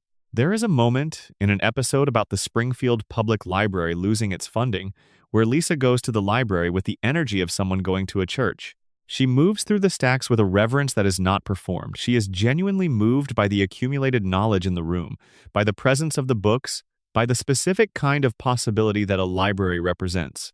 The possibility of being, through reading, temporarily enlarged beyond the constraints of the self and the time and the place you were born into. The philosopher Francis Bacon said that knowledge is power. But the kind of knowledge Lisa seeks at the library is not power in Bacon's sense, not the instrumental knowledge that allows you to dominate nature and circumstances. It is the knowledge that the philosopher Hannah Arendt called world-building knowledge, the knowledge that connects you to the accumulated human conversation, that places your particular moment in the larger story, that makes you a participant in something that exceeds any individual life. Lisa reads to belong to something larger than Springfield. This is the philosophical function of the library and the book, and the whole apparatus of human intellectual culture, to give the individual access to a conversation that is too large for any one person or place or time, to make possible the kind of mind that can think thoughts its immediate environment has not prepared it for. Lisa has this mind. She is, in this sense, an argument for books, or rather, books are an argument for Lisa. An argument that the mind given access to the accumulated wealth of human thought can exceed, in the size of its concerns and the quality of its perception, the particular poverty of the circumstances it was born into. What Lisa teaches us about philosophy is something the academic tradition sometimes forgets. That philosophy happens in the middle of life, under difficult conditions, in the presence of people who would rather you stopped. The professional philosopher works in an institution, in conditions of comparative comfort, with the support of colleagues who share the commitment to the examined life. This is good, and it produces important work, but it is not the only philosophy. The philosophy that happens in spite of difficult circumstances, that is maintained against social pressure, that is practiced by a person who has every reason to give up on it and does not give up. This philosophy has its own dignity, its own specific weight, its own contribution to the tradition. Lisa's philosophy is this kind of philosophy. She is 8 years old and she will not compromise on what she believes is true. She is in a house with Homer and a town with Burns, and she keeps seeing clearly and speaking honestly and maintaining the positions that her best thinking leads her to. She does not do this because it is easy or comfortable or recognized. She does it because she cannot not do it, because the thing in her that thinks refuses to be switched off. That is philosophy, not in the seminar room. In the kitchen, at the dinner table, in a town without coordinates, at 8 years old, for 35 years. That is philosophy. Extended meditation. Bart, the philosophy of the born rebel. Bart Simpson is 10 years old and has been causing problems since before he could walk. The show established this in the very first episode. Bart was trouble in the womb. He kicked. He hurt Marge. He arrived, finally and loudly, into a world he seemed immediately prepared to argue with. His first word, in the hospital, was a word of challenge. Everything about Bart is organized around challenge. He challenges authority with a precision and consistency that suggests not random mischief, but something closer to a principle. He is not simply a bad child. He is a child who has decided, at some very early age, that the authorities telling him what to do have not necessarily earned the telling. This is a philosophical position. It is not a sophisticated philosophical position, but it is genuine. The anarchist tradition in political philosophy is rooted in the claim that authority must justify itself, that the mere fact of being in charge does not create an obligation to obey, that legitimate authority is earned rather than assumed, and that the proper response to illegitimate authority is resistance. Pierre-Joseph Proudhon, the 19th century French thinker who first described himself as an anarchist, argued that property was theft, that the claim to own land and the fruits of other people's labor was a claim that could not be rationally justified, and that the political and economic structures built on it were therefore structures of organized illegitimacy. Barth is not a Proudhonian anarchist. He is not reading Proudhon. He is 10, and he is concerned primarily with skateboarding and pranks, and not going to school, and the ongoing project of making Bart Simpson's particular mark on Springfield's world. But his relationship to authority has the structure of the anarchist challenge. He does not accept authority as self-justifying. He tests it. He pushes against it. He distinguishes, in practice if not in theory, between the authority that can be justified by the person exercising it and the authority that is merely performing its own legitimacy. Principal Skinner, who is ultimately revealed to be a man living a stolen identity, is the perfect authority figure for Bart to challenge. His authority, it turns out, was never based in what he claimed it was based in. Bart's instinct that something was off about the authority structure at Springfield Elementary was, in the end, literally correct.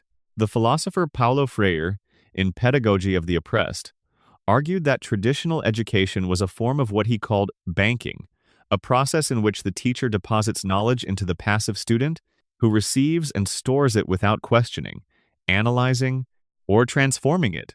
This banking model, Freire argued, served the interests of the powerful by training the less powerful to be passive receivers of officially approved knowledge, rather than active questioners of the world they lived in. Freire's alternative was what he called problem-posing education, education that begins with the questions arising from the learner's own experience, that takes the learner's perception of reality as the starting point, that develops critical consciousness rather than passive reception. Bart is a Freirean learner trapped in a banking education system. He is not stupid. The show has established this repeatedly in episodes where circumstances require Bart to be genuinely capable, where his street intelligence, his social perception, his ability to read people and situations outpaces what the school system recognizes as intelligence. He can navigate complex social situations with a sophistication that his grades do not reflect. He can plan and execute schemes that require genuine cognitive work. He can be loyal and perceptive and, occasionally, genuinely wise. Springfield Elementary does not recognize any of this because Springfield Elementary is measuring things that Bart does not do, sitting still, performing memorized knowledge on demand, managing his behavior according to the institution's protocols. Bart's intelligence is kinetic and social and contextual, and the institution's assessment methods are designed for a different kind of intelligence. This is a real failure of education, not Bart's failure. The systems. The existentialist philosopher Albert Camus described the rebel as a person who says no.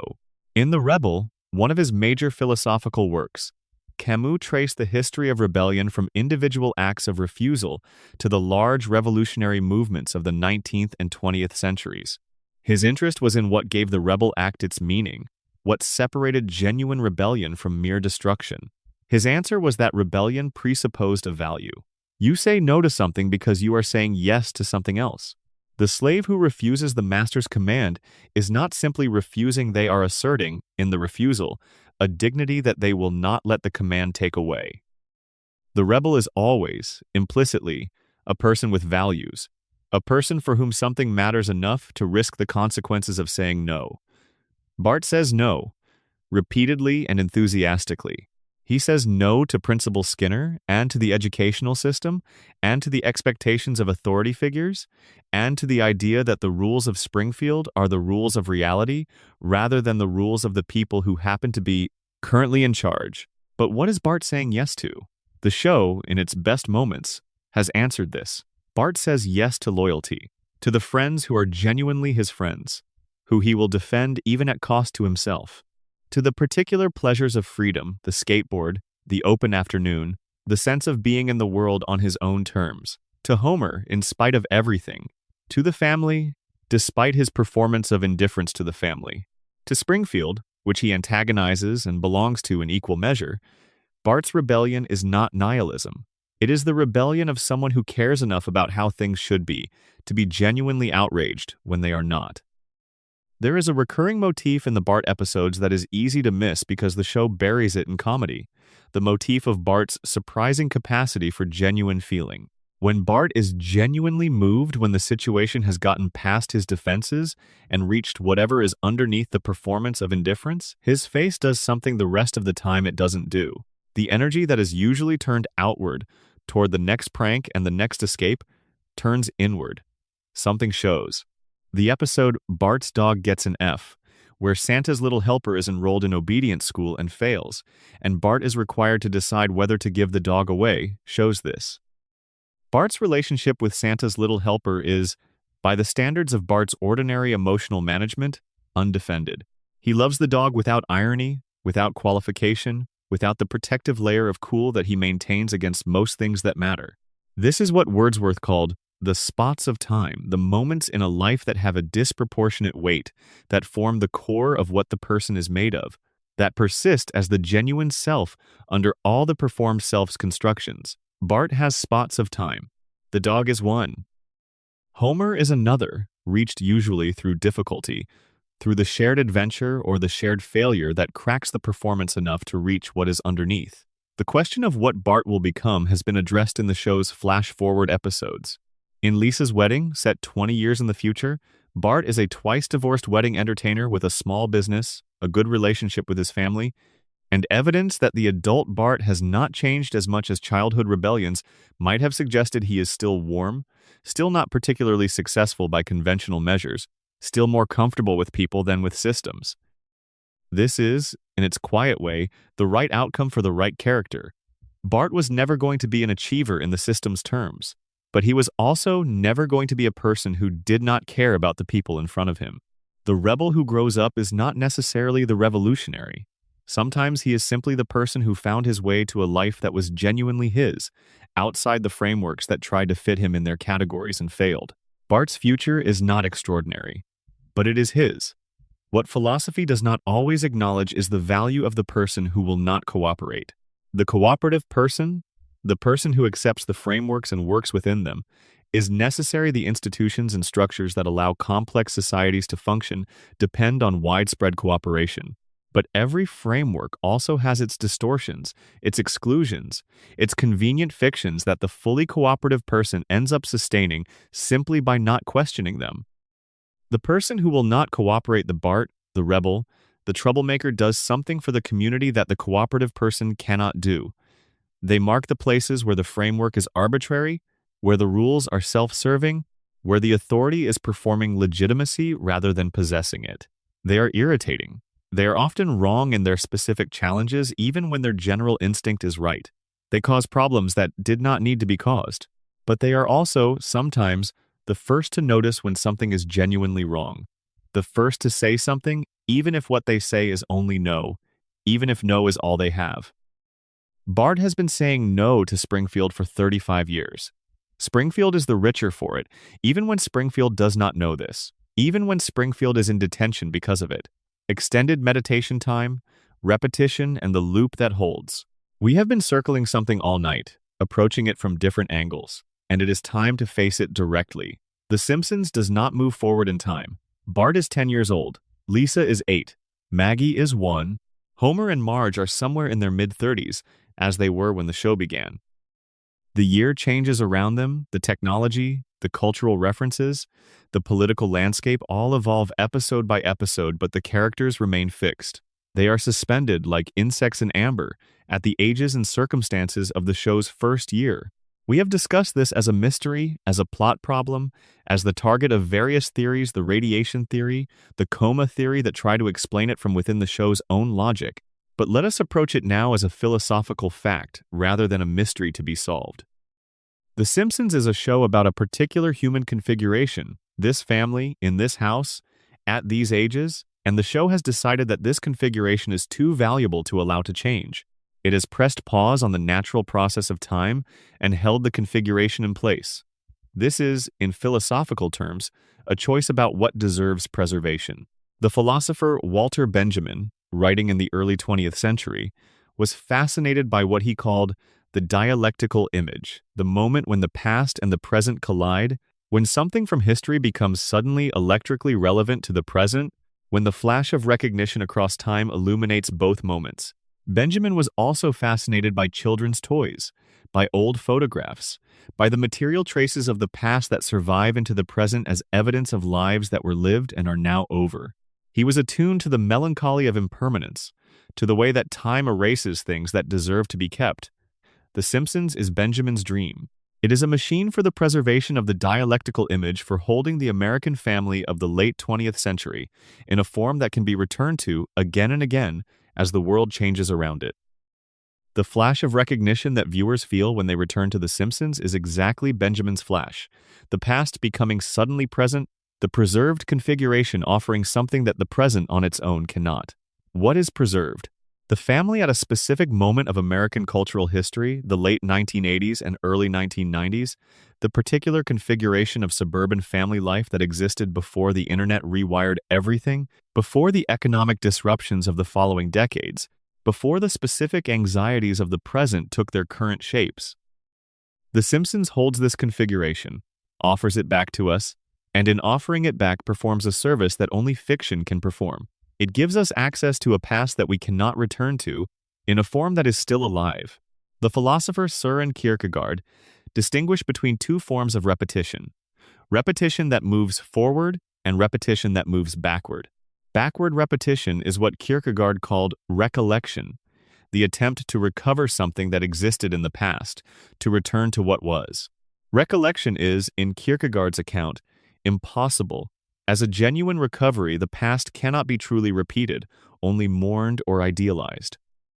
The person who lives by recollection is always in the past, always comparing the present unfavorably to what was, always reaching backward.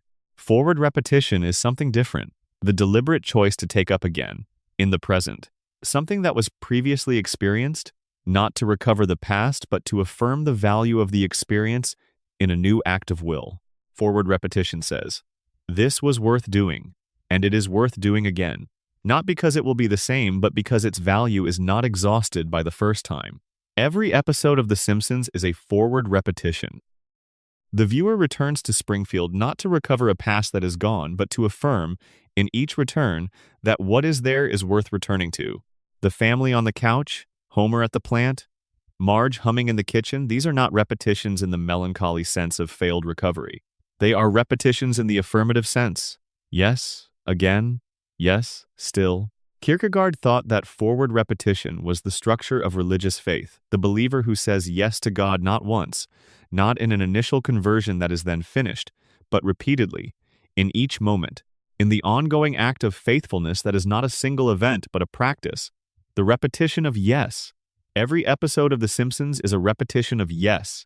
Yes, this family. Yes, this house. Yes, Springfield. Again.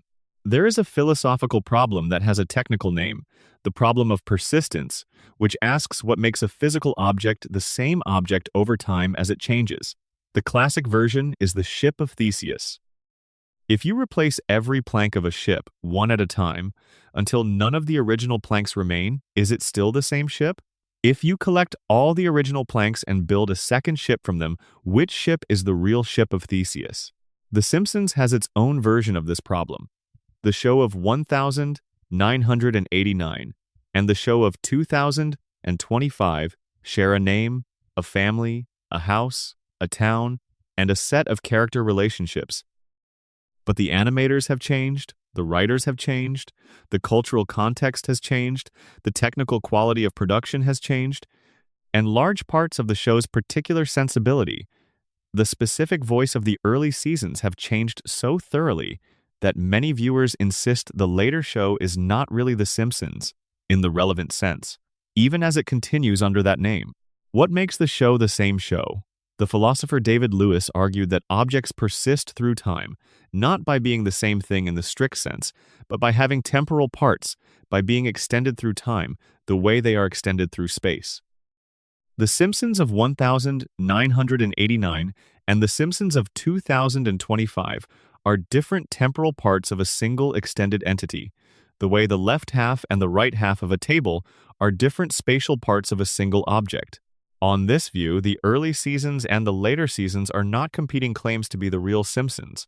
They are all parts of a single thing extended through time, and the whole thing, all of it, the golden years and the later years and whatever comes next, is The Simpsons. The family at 742 Evergreen Terrace is the organizing principle of the persistence.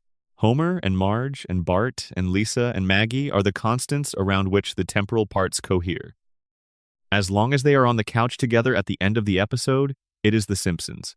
As long as the couch gag plays and the title comes up and Homer drives into the garage, we are in the right temporal part of the right object.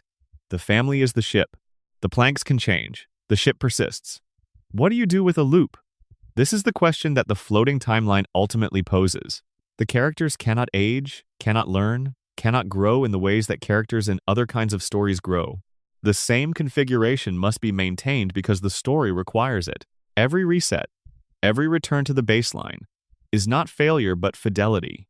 Fidelity to the form, to the family, to the particular configuration that the audience has found worth returning to.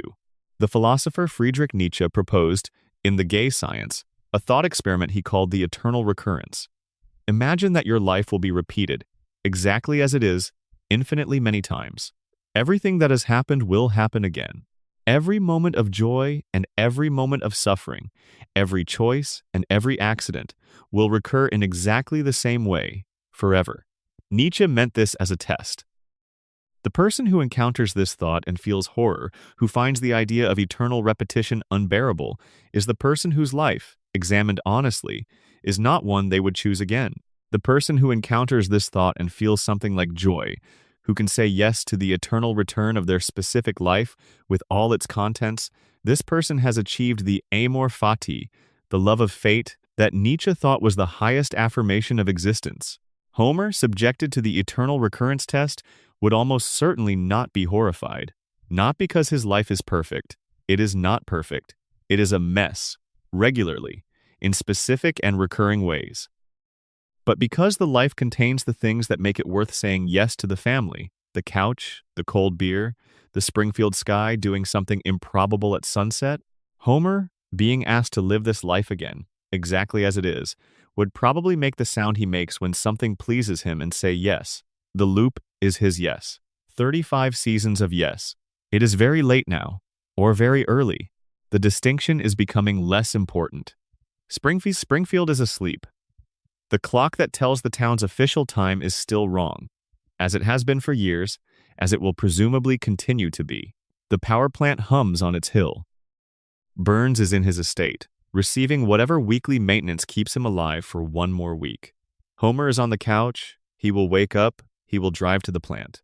He will sit in Sector 7G and eat a donut and accomplish approximately nothing in the direction of nuclear safety. He will drive home.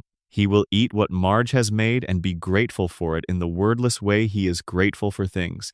He will watch television. He will fall asleep. And then he will do it again. And then again. And the family will be there. The house will hold them. The blue night will come. And the morning will follow. And the loop will continue not as a trap, not as a failure of narrative imagination, but as the form that this particular love has taken in this particular house, in this particular town that exists everywhere and nowhere on the map of America. The loop is the love. The love is the loop. It is enough. Extended meditation. The night, the body, and the philosophy of rest. We are almost at the end. The philosophy has been spoken. The thinkers have been summoned and dismissed.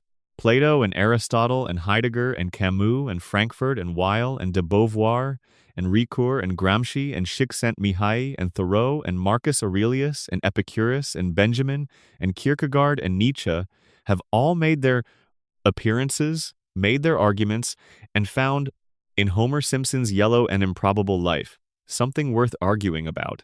Now it is time to be quiet. The body already knows this. The body has been moving in this direction for a while now. The slight heaviness in the limbs, the slight softening of the boundary between what you are thinking about and what you are simply feeling, the way the breath has slowed and deepened without your directing it. The body is doing what bodies do at the end of the day. It is returning to the baseline. It is releasing the claim on full wakefulness. Let it. The philosopher Maurice Merleau-Ponty spent his career arguing against the Cartesian tradition that treated the body as a machine operated by a mind, a vehicle for the thinking subject who was the real person. Merleau-Ponty insisted on the body as subject, not object on the embodied consciousness, the thinking, feeling, moving entity that is not mind-using body but mind-body, a unity that is prior to the split. His key concept was what he called the body subject, the body that is not merely in space but has a space, that is not merely moving but understands movement, that is not merely sensing but perceiving, the body that touches also feels itself touching. The body that sees also knows it is seen. The subject is not behind the body, operating it from some Cartesian remove. The subject is the body, in all its thickness and warmth and weight. Homer's philosophy is, in this sense, a Merleau-Pontian philosophy. He does not treat his body as a vehicle. He inhabits it with a thoroughness that is itself a philosophical statement. The donut is not an input to a machine. It is an experience of a body subject who finds donuts important. The couch is not a resting place for a mind that has temporarily finished its work. It is the place where the body subject of Homer Simpson is most fully itself. When you lie down at the end of the day and feel the weight of the body settling into the surface beneath it, you are doing what Merleau-Ponty described, inhabiting the body, being the body, returning to the body subject that the day's demands kept you slightly apart from. The tiredness in your muscles is information. The warmth under the blanket is experience.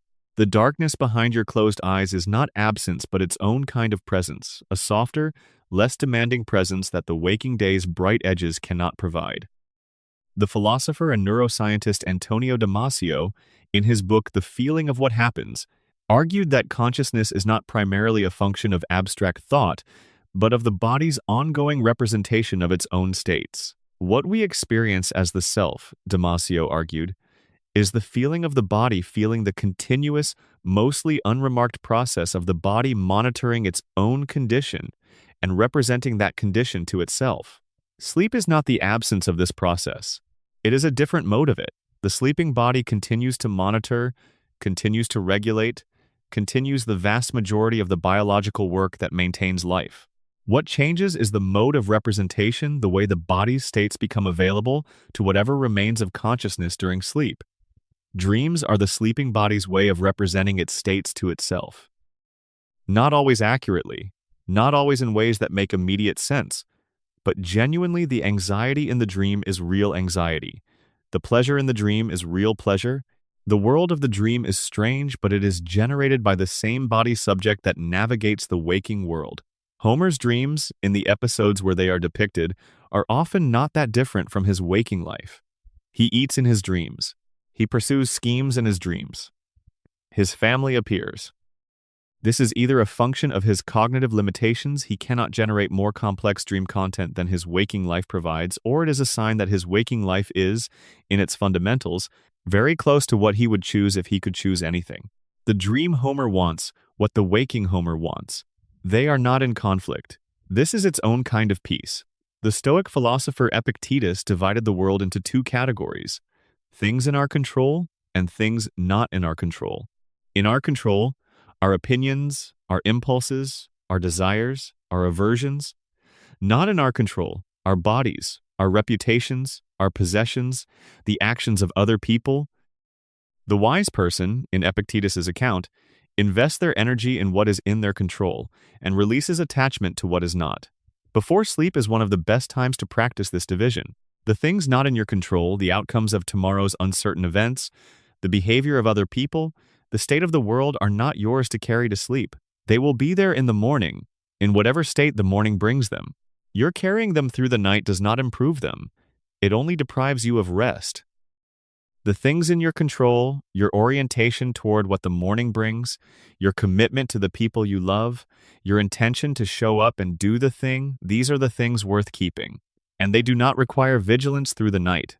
They will be there in the morning too, restored by the rest you are about to have. Homer does not know Epictetus, but Homer practices the division with a thoroughness that the Stoic would recognize. He does not carry the day's troubles to sleep.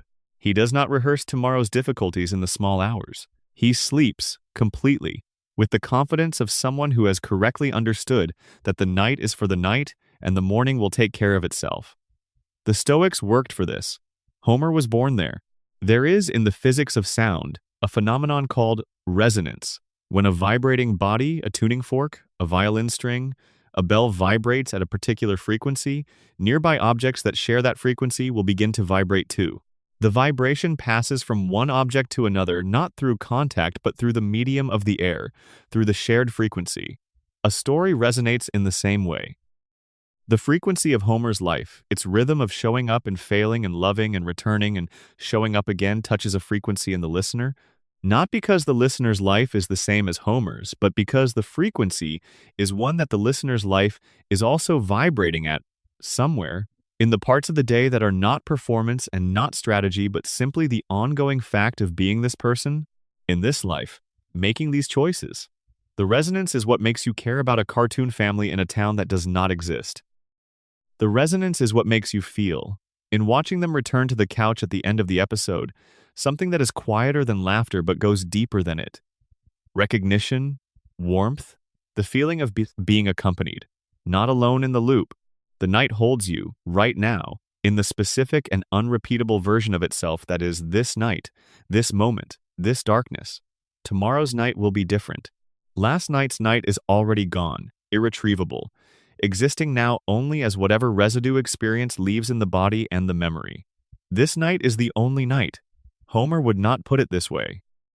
He would not put it anyway, because putting things into words is not his primary mode of engagement with experience. He would simply be here, on the couch, in the dark, with the house around him and the family somewhere in the building, breathing. But the being here is its own kind of putting it. The being here, without argument, without philosophy, without the need to make the moment mean something before you can inhabit it, this is the beginning and the end of what Homer's life teaches. Be here. You are already here. The family is nearby, the house holds, the blue Springfield night is doing its particular and temporary thing with the darkness and the light on the horizon.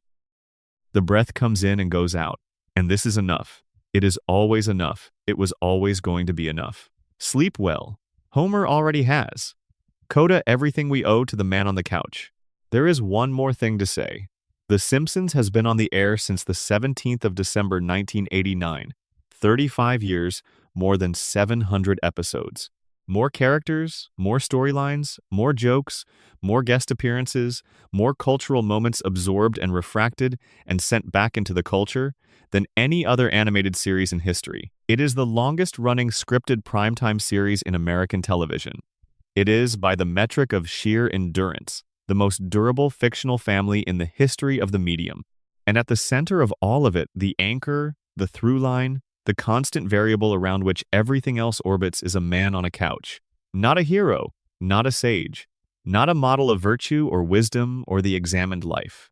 A man with a donut and a beer and a family he loves badly and often but completely. A man who has worked the same job for 35 years without understanding what the job does. A man who has been married to the same woman for 35 years and still, in episodes where the writers dig into it, finds her surprising and worth the surprise. A man who has raised children he does not fully understand and has been changed by them in ways he cannot articulate. We owe this man something. We owe him the acknowledgement that the ordinary life, lived fully, is not the inferior life. That the life without drama or achievement or philosophical refinement is not the failure life. That the couch is not the consolation prize for people who couldn't manage the epic trajectory. We owe him the acknowledgement that love expressed badly is still love, and that love sustained imperfectly over decades is love of a depth that the clean and easy varieties rarely reach. We owe him the acknowledgement that failure is not the opposite of a good life. It is the substance of a real life, the material in which real living happens, the evidence that someone was trying something rather than merely standing aside from everything that might go wrong. We owe him the acknowledgement that presence, simple, physical, and emotional presence, in the house with the people who are yours, is a philosophical achievement of the first order, that it requires something real and gives something real, that the person who is home at the end of the day has done something that the person who is always elsewhere has not done. The philosophers we have spent this night with were, almost all of them, remarkable people. They thought extraordinary thoughts. They built systems and frameworks and arguments that have genuinely expanded the human capacity to understand what we are and what we are doing here. But almost all of them also missed things. They missed the donut, not as a failure of appreciation for pastry, but as a failure to adequately account for the philosophy that lives in the immediate and the embodied and the purely present. The philosophical tradition, with some exceptions, has tended to locate the best human life in the reflective, the rational, the transcendent, in the things that rise above the ordinary rather than in the things that constitute it. Homer is the correction, not the complete correction. He overcorrects, egregiously, in the direction of the unreflective and the appetitive. But he marks the place where the tradition's emphasis on the elevated has left something real behind. He points to the value in the moment before it is analyzed, the pleasure before it is justified, the love before it is explained. These are not nothing. They are, in fact, everything. They are what the analyzed moments and the justified pleasures and the explained loves are made of, before the analysis and the justification and the explanation get to them. Homer is the raw material. The philosophers are what happens when you think very carefully about the raw material. Both are necessary. The show ends every episode in the same way. Not always exactly the same. The credits vary, the music varies. The couch gag at the opening is always different, but structurally the same. The episode has happened. Whatever happened in it, the disaster has been negotiated or at least survived. The lesson that will not be retained has briefly surfaced. The love that was strained has been, in some rough and imperfect way, restored. And the family is on the couch. Homer, Marge, Bart, Lisa, and Maggie in their specific places on the couch, together. The image is simple enough to have become iconic. The yellow family, in a row, in the room that is the center of their shared life. Every episode ends here. Every episode begins somewhere else, in disaster, in scheme, in the particular Springfield configuration that will generate the next 43 minutes of story, and ends here, at home, at rest, together. The philosophy of The Simpsons, if it has one, is in this return. Not in the adventures or the jokes or the satirical commentary on American life, though all of these are real and genuinely valuable. The philosophy is in the return, in the fact that wherever the episode goes, it comes back, in the fact that Homer, for all his disasters, finds his way home, in the fact that the family survives each episode intact, ready for the next one, still together, still on the couch. This is the show's argument, made not in words but in structure. The family is worth coming back to. The ordinary life, the couch life, the yellow house life, is not what you endure until something better comes. It is the something better. It is what the adventures and the disasters and the schemes are all in service of, the home base to which everything eventually returns. You are lying in the dark. The day has been what it has been. Tomorrow will be what it will be. The list of things that require your attention has not shortened because you lay down. It will still be there in the morning, patient and waiting, as lists are, but you are not the list. The list is something you carry. What you are is the person who carries it, the body in the dark, the breath going in and out, the warmth under the blanket, the particular silence of this particular room at this particular hour. Homer is on the couch. The house is quiet. Marge is somewhere nearby. The children are in the building. The loop continues. Springfield is outside, dark and improbable, and full of the three-eyed fish and the billionaire who glows and the principal who is not who he says he is and the clock that is wrong. And none of it requires anything of you right now. The philosophy has been spoken. The thinkers have been thanked and dismissed. The yellow family has received, tonight, the philosophical attention that 35 years of stubbornly ordinary comedy has earned. Now the night does its work, which is not philosophy. The night is not interested in arguments or frameworks or the examined life. The night is interested in rest, in the restoration of what the day depleted, in the slow, patient return of the body and the mind to whatever they are when nothing is required of them. Let it happen. You have been in Springfield all night. You can go home now. Or perhaps you were already home. Perhaps this is exactly where you were supposed to be, in the dark, in the quiet. letting the warmth of the story settle into you the way warmth settles into everything, slowly and completely and without needing to be explained. The loop runs. Homer sleeps. The family is together on the couch, and then in their beds, and then in the morning they will be on the couch again, and the episode will begin again, and Springfield will do whatever Springfield does, and the plant will hum on its hill, and the clock that is wrong will continue to be wrong, and somehow through all of it, the yellow house on Evergreen Terrace will continue to hold the most important thing it has ever held. The family, still here, still home. Good night. The Philosophy of Homer Simpson, written to help you sleep, and maybe to help you think a little about the thinking you do while you're awake. If Springfield helped you rest tonight, take that rest with you into tomorrow. The world will still need whatever you bring to it. Homer will still be at the plant. You know where to find him. A final note on philosophy and the ordinary. Philosophy, in its most honest form, is not a project that ends. It does not arrive at a conclusion and then stop. It does not solve the central questions and then move on to other things. It keeps asking.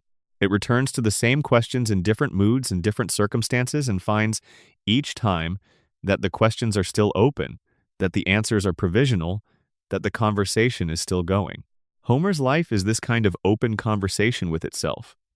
He has not solved the question of how to live. He has not reached a considered philosophical position on desire or mortality or happiness or the meaning of work. He has simply lived with appetite and love and impulsiveness, and the repeated return to the family that is his reason for all of it, and in the living he has traced something that looks, in retrospect, like a philosophical position even though it was never formulated as one. The position is this: the present moment, inhabited fully, is sufficient. The people you love, loved imperfectly but genuinely and continuously, are sufficient. The work that is yours to do, done with whatever presence you can bring to it on any given day, is sufficient. The pleasures available to you, the donut, the cold evening, the game on the television, are worth the full attention of a human being and should receive it. Sufficient does not mean perfect. Sufficient does not mean incapable of improvement. It means enough. It means the foundation is real. The building is sound enough to live in. The structure will hold through the night. The ancient philosophers argued about the summum bonum, the highest good, the ultimate end of human action, the thing that all other things were sought for the sake of. What is the highest good? Aristotle said eudaimonia, flourishing, living well. Plato said the form of the good itself, the transcendent reality of goodness that the philosopher glimpsed through the long discipline of philosophical education. Epicurus said ataraxia, tranquility, freedom from disturbance, the quiet pleasure of a life without unnecessary anxiety. The Stoics said virtue, the complete possession of the good character that makes the good life possible regardless of external circumstances. Homer Simpson's summum bonum is 742 Evergreen Terrace, not as an address, as a reality, as the specific configuration of love and warmth and ordinary Tuesday evening that the address contains. The highest good, for Homer, is the ongoing fact of the house and the people in it and the being home that the house makes possible. This is not a philosophical answer in the technical sense. It would not survive a graduate seminar. But it is a genuine answer to a genuine question, the question of what it is all for, what the plant and the drive and the disasters and the forgetting and the returning are all in service of. They are in service of home, of the house that holds, of the family that is there when you get back. The last sound The Simpsons makes most nights is the theme music fading. It is a cheerful, slightly frantic piece of music that has been heard billions of times, one of the most recognized theme songs in the history of television. It plays over the couch gag, over the title, and at the end of each episode it returns in some form, closing the story and releasing the audience back into their own lives. The music fades. The family is on the couch, the screen goes dark, and then it is quiet. In the quiet, if you are willing to stay with it for a moment, there is something that is not quite the absence of sound, but its positive opposite, the silence that follows something worth hearing. The silence in which what was heard continues to resonate. Homer is somewhere in that silence. The philosophy is somewhere in that silence. You are somewhere in that silence too, in your particular dark, with your particular warmth, With the day behind you and the sleep ahead of you, and the ongoing project of your life suspended for the night in whatever grace the night provides. You don't need to do anything with the philosophy right now. You don't need to resolve anything, or decide anything, or change anything. You just need to be here, in the silence that follows a story, letting the resonance do what resonance does. It will take you somewhere, toward sleep, toward the particular quality of rest that follows genuine engagement with something worth thinking about. Homer sleeps this way every night. So can you. The silence holds, the loop continues. The house on Evergreen Terrace is exactly where it has always been. Good night, sleep well, dream something warm. The morning will ask enough of you when it arrives for now. Let the night have what the night is owed. And if you find yourself thinking of a yellow man on a yellow couch in a town without coordinates, eating a donut with the whole attention of his body and the whole warmth of his imperfect heart, let that image be the last thing you think before you let the thinking go. It is a good image. It is a truthful one. Homer Simpson, the philosopher who never read a word of philosophy, who never needed to, who arrived at the doorstep of wisdom through the accumulation of 1,000 ordinary Tuesdays and the love that made the Tuesdays worth returning to. He is on the couch. He is already asleep. You are almost there. Go.